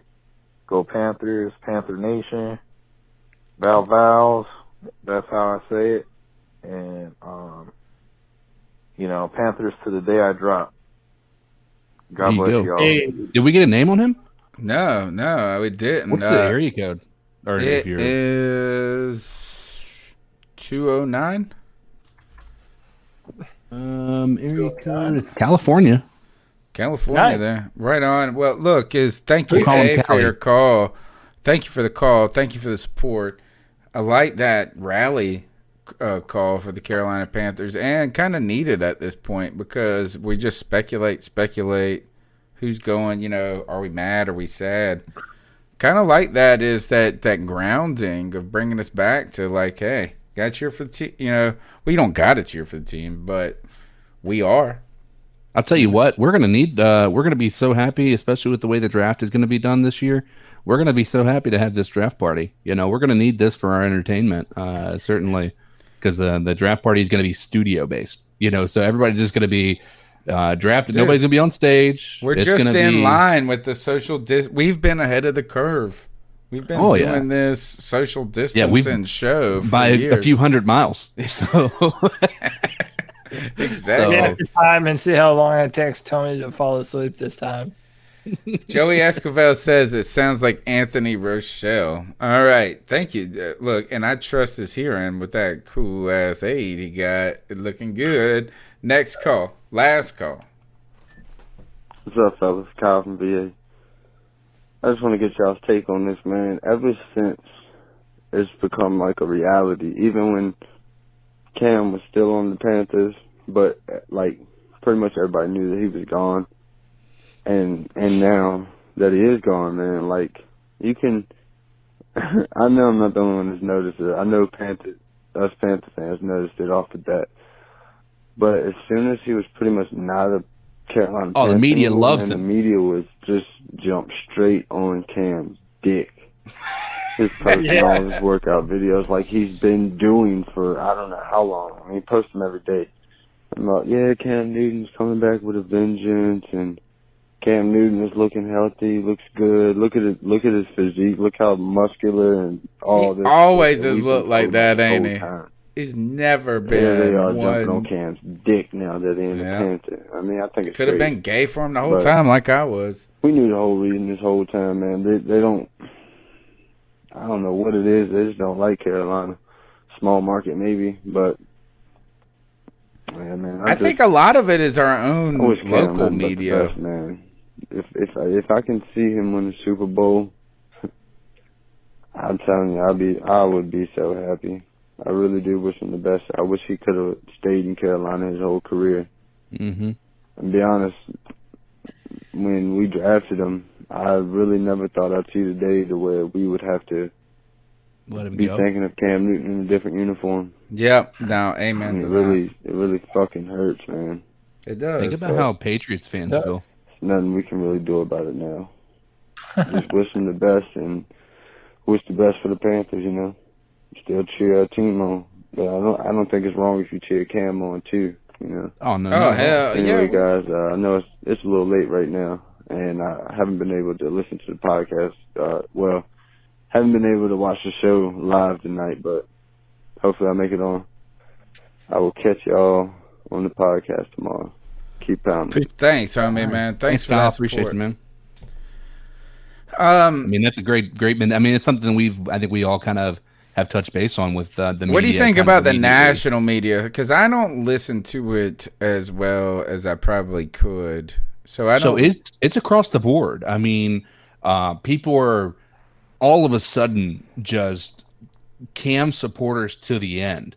There are still a lot of people that are just small-minded people that are still maintaining, not even just in the media, but, you know, people who want to make comments and be trolls and things like that on articles and whatnot that are supporting Cam Newton. But for the most part, I mentioned it last week, the media has just been so like flipped a switch. All of a sudden now they're all over Cam Newton. Oh, Cam was treated poorly by the Panthers. So now I'm of the mind and you know, that I believe that it clearly is a Panthers bias in the media. And I think that most people can probably say that about their team. They feel like they're unbiasedly represented, or they're biasedly represented in the media. But it's a clear cut difference in how he was treated as a player for the Panthers, and now that he's a free agent, and the way that his free agency is being handled now. So it's incredible. Yeah, I don't necessarily know that I don't know that it's a secret Panther bias. What I kind of think is people are now realizing the prospect of an NFL where Cam Newton is not a quarterback in the NFL is not as exciting. And that kind of, man, when Cam Newton is playing football, especially at a high level, dude, the NFL is more fun. You're not talking about concussions and CTE. Cam Newton's giving away footballs, smiling ear to ear like a big child. I mean, Cam Newton makes the NFL fun in a day and age where it feels like almost nothing is allowed to be fun anymore, you know? So I kind of think that's dawned on people. And people are like, oh, man, I hope Cam Newton signs with this team and that team and that team. Well, I think a lot of it, too, is that these people are fans of – they're looking at the Chargers and they're like, Tyrod Taylor is a quarterback. Cam Newton's on the market? It doesn't make sense. Oh, Phillip Rivers is our quarter. Oh, Cam Newton's on the market? We just got Nick Foles. Wait, Cam Newton's open? Like, I mean, I think it becomes this that situation. One hurts. He's always that been out of reach. He's always been out of reach. And so there is no reason for people to be enamored by him. And now all of a sudden he's not out of reach. And now these people are locked in with these guys that they're not as enamored with. And so I think that has a lot to do with it as well. So I think, Cody, you're right in that point, is that people look at Cam Newton as an asset now, whereas before he was just somebody who made their team look bad when he beat them. So, yeah. All right. So those are the calls for tonight. We talked about the non-Panthers news. We've extended the podcast till 11 o'clock. Do you have anything you need to say before I open up with the ice up pick section? I think Michael has a good point to talk about the playoff. I did read this earlier, and I wanted to bring this up. Is that it goes into effect this year? So there will be 2 new wild card teams in each conference, which basically means one more game. It makes it not so problematic when there is a 9-7 team, and then there's a 13-2 or 13-3 team that doesn't even make the mix because they were not in the wild card. It doesn't get you now. 2 teams get a bye though. Mm-hmm. Or is that how it works? I think so. I think the 2 only the top seed. Yeah, the top seed is the only person that gets the bye. Now, so if you're number 1, like before, now the way it worked last year is the number 1 seed and the number 2 seed got bye weeks. Okay. They didn't have to play the first wild card weekend. Now it's only one team. There is only one team that has a bye week. Do you think that helps number 1 seed in each conference? Make week 16 and 17 more relevant? I feel as though that it does. I mean, it also, I think it can make it more irrelevant, especially if the number 1 seed's so far out of reach that there's no point. Right. So like before, like New Orleans had something to play for that last week, right? If they didn't, if even though the 49ers had the number 1 seed locked up, they had something to play for, because if they could still steal that number 2 seed from Green Bay, then they'd be in a good spot. So they were playing full on week 16 or 17, I guess, technically. And if that number 2 seed wasn't a bye week, there'd be no point at that point in time. You know, there would be no benefit. If your chances of getting a bye week are 0, why not play the same way that they played the year before when we were playing with Kyle Allen and they were playing with Teddy Bridgewater with his first start? But you're really talking about the second team getting, like, all of a sudden there's more teams fighting for 2 and 3 then, right? So you're saying that 2 teams used to get a bye and now it's only 1 in each conference. Yeah. So you might be right, is that if a team pulls away, then all of a sudden 3 teams are sitting guys at the end of the season. Yeah. What do you think about the expansion of it philosophically? I think it makes a lot of. I mean, I know we're probably part of the problem as well when we had our losing season and we were still in the playoffs. I think that there's too many teams that are on the outside looking in when they were clearly the better team than somebody who won their division. I looked at the percentage of teams that of the league that make the playoffs, and we were equal with baseball. Mike just got me, dude. He said ATL's Matt Ryan just announced his retirement. I'm like, what? He said psych. I'm like, you mother. Oh gosh, yeah, you'd be scared of Cam. Oh my god. And by the way, who hated Cam more than anybody other than? I mean, did Atlanta fans not hate Cam more than any other team? They were kind of visceral to him because he was like a traitor to them.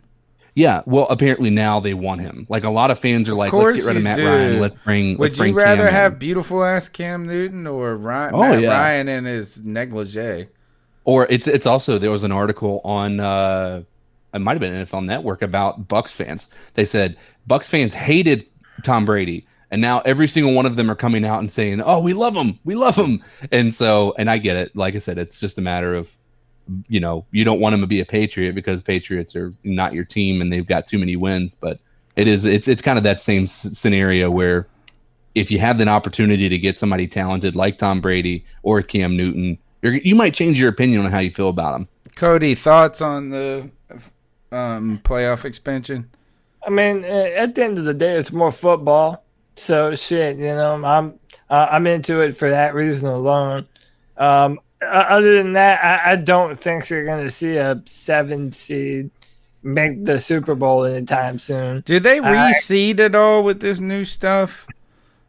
Yeah, so but they have to. With the new rules, are they going to make it so that I think if you're a division winner, you don't get the advantage if you have a shitty ass. Just because you won or won your division doesn't mean you get the advantage anymore. You still get in though. It's just not the advantage of I think so. Home. I think that's what it is. Yeah. Okay. You like it though, Cody, expanding it? I do like the exclusivity of sometimes of sports. I'm into expanding it. I do think basketball is shitty to me. We're all not certain, but I feel if you win your division, no matter how shit your division might be, you should have a home playoff game. Oh, a home one, huh?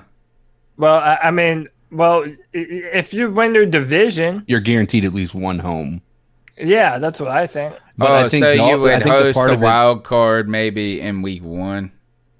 See, the disagreement I have with that though, Cody, is that you could have a wild card 6 seed that has a better record than a division winner. No, like the Seattle Seahawks and the 49ers last year. They both had better record than the Philadelphia Eagles. But they had to go to Philly. But that's my thing though. If you win your division, I don't care what the record, and that's the way it's been. So I'm okay with that too. And the reason I'm most okay with it is I'm all right with the reseed and to do all that. But I think once you start talking about that, then people ask the next question, which is, why do we even need divisions? Why don't we just have conferences? And I would say the reason we need divisions, rivalries. Yeah, is for the people that aren't good. For the teams that aren't good, those are the things that we look forward to. Is that if we can ruin the Falcons' playoffs hopes, it helps us as fans, even if it was the only game we won. So yeah. All right. That is our discussion of football tonight. We have talked Tiger King, we have talked Tampa Bay Buccaneers, and we've talked a little bit about the Panthers. We've got one last segment. That is the ice. A little bit. Yeah. The ice, and that's the only way that show's cooler if it's about Panthers. And I don't think Panthers as an individual level, as an animal, is cooler than Tiger. Tiger is true king. Hashtag true king, brother. But tat, dog. Yeah. But that would be cool too, is the little what we need is really a Jerry Richardson documentary.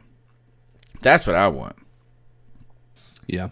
That would be an interesting. I just don't think the guy was exciting enough to. Right. He wouldn't keep it. It was like, you are not Joe. You were the opposite. You were Joe non-exotic. Not exotic. But all right. So here's the ice up pick section of the week. Maybe here. Let's see. Does this even work anymore? Nope, it don't. I'm gonna go. No, you guys go. Someone pick it up. I had one and then I lost it. So I'll go. Mine's going to be pretty easy. Just really quick and simple. So the Virginia governor, which is where I'm located, is in Virginia, has put the stay-at-home order in effect until June 10th. Do you guys hear that? June 10th. We are in March. Whoa. But the positive to all of this is my 30th birthday is June 11th. So you're getting free from jail. Yeah, dude, it's like your 21st birthday. Almost. Talk about a party, right? I'm gonna invite you guys. I'm gonna come down to Charlotte, and we're all just gonna meet down there and do it. Now, but yeah, it's gonna be anyway. Just the fact I know it can be amended, and June 10th might be just kind of a date that they threw out there just to kind of. It's a long ways away. Yeah. It's a long ways away, and I'm not excited about the prospect of literally sitting at my house working inside until that. I know there's some positives to working from home, but I am ready to get back into society and enjoy socializing with people. Whereas this might be great, but there's nothing beats going out and having a beer with somebody or going out and enjoying some dinner with a group of friends and whatnot. So, but anyway, to the governor of of Virginia, who is Northam, I said, can we take it to just the May to start? Cody, please. What do you got? Mine's very low hanging fruit, and I care not. To every team who has yet to commit to Cam Newton, ice up, son. Including the Panthers. He's got a chip on his shoulder. He's already showing you on Instagram the foot is moving, throwing deep passes. And Cam Newton is going to make some football team better, and all one has to do is just sign the man. So to those who haven't, who don't know a good thing when it's available to them, ice up, son. My ice up pick this week is close to home, and it is my in-laws. And I'm icing up my mother-in-law especially because she's knee-deep in the COVID stuff. But we have been back from Italy now for 17, 18 days. No one has been sick. We have been extra cautious. Like, we have done the quarantine before America was doing the quarantine. This weekend will make over 3 weeks for us home. Like, you know what I'm saying? We're at the full 21-day shit. And my kids were FaceTiming with my in-laws, and I dropped the old, hey, ask them if you can have a sleepover this weekend. So they're on it, and so my daughter goes, so can we have a sleepover this weekend? And my mother-in-law's response was, no, the governor said we can't. And I'm like, you crazy ass bitch, man, it's been 3 weeks. The governor, man, come on, we're not sick. Motherfuckers think we got the plague. We are fine. We just been sitting here, and I understand that that's a real thing out there, but you're my mother-in-law. Take my fucking kids away from me just for a little while. Please. No, I'm just kidding. I love my kids, but damn, she freaked out. She is freaked out about the COVID shit. You need to get them a remote control drone that has a tablet on it, and then they can just watch them from home. Like, and then we can leave, but we can't go do anything. We want our house to the self. Well, that's what I want. I want nobody waking up and asking me questions. I call my kids question bullies. You can go camp, dude. Just go get a tent and get out there. I think about going fishing, man. Like, yeah, that might be the way to go.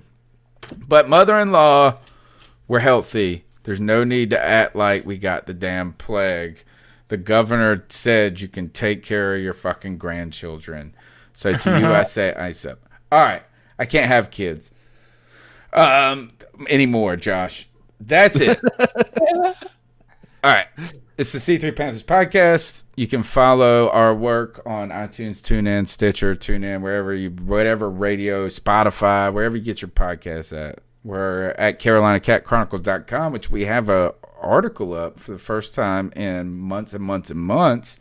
Might spark my creative juices again, but one of our old homeboys has posted an article, and great title, Carolina releasing Cam Newton only hurts the children. And the gist of it is, well, not the gist of it, there's a great kind of arc of Cam Newton's, how he got here, but he did reference the fan base as the children in the nasty divorce. We're just, no matter who, there's no winners for the kids. No winners for the kids. But we'll be here next Tuesday night. Cody, where can they get after you? I know you got some draft stuff on the horizon. Yeah, at Cody Lack, CODYLAC. Be on the lookout. Today there was a new draft uploaded at drafttech.com. I write comments for the Carolina Panthers, rounds 1 and 2. And there's a brand new one that came up today. And we're going to be doing some live mock drafts soon, so be on the lookout for that. And yeah, that's it for your boy. CK, how can they get after you? You can get me at Codizzle Allen on Twitter. That's also my handle for most gaming sites. So if you guys are into playing some Vigia games, be it Rocket League or Modern Warfare Warzone or any of those, I'm always down for some people that want to party up. So just hit me up. I'm actually thinking about streaming on Twitch or something here in the near future. So, and then doing my voice, but intending it to sound like Duke Nukem, like, I'm here to kick ass and chew bubblegum. But I'm all out of bubblegum. Duke Nukem was a great computer game even before it was a video game or a regular. All right, that's Cody and Tony here. Closing it out. We'll see you guys next week. Peace. Pounding.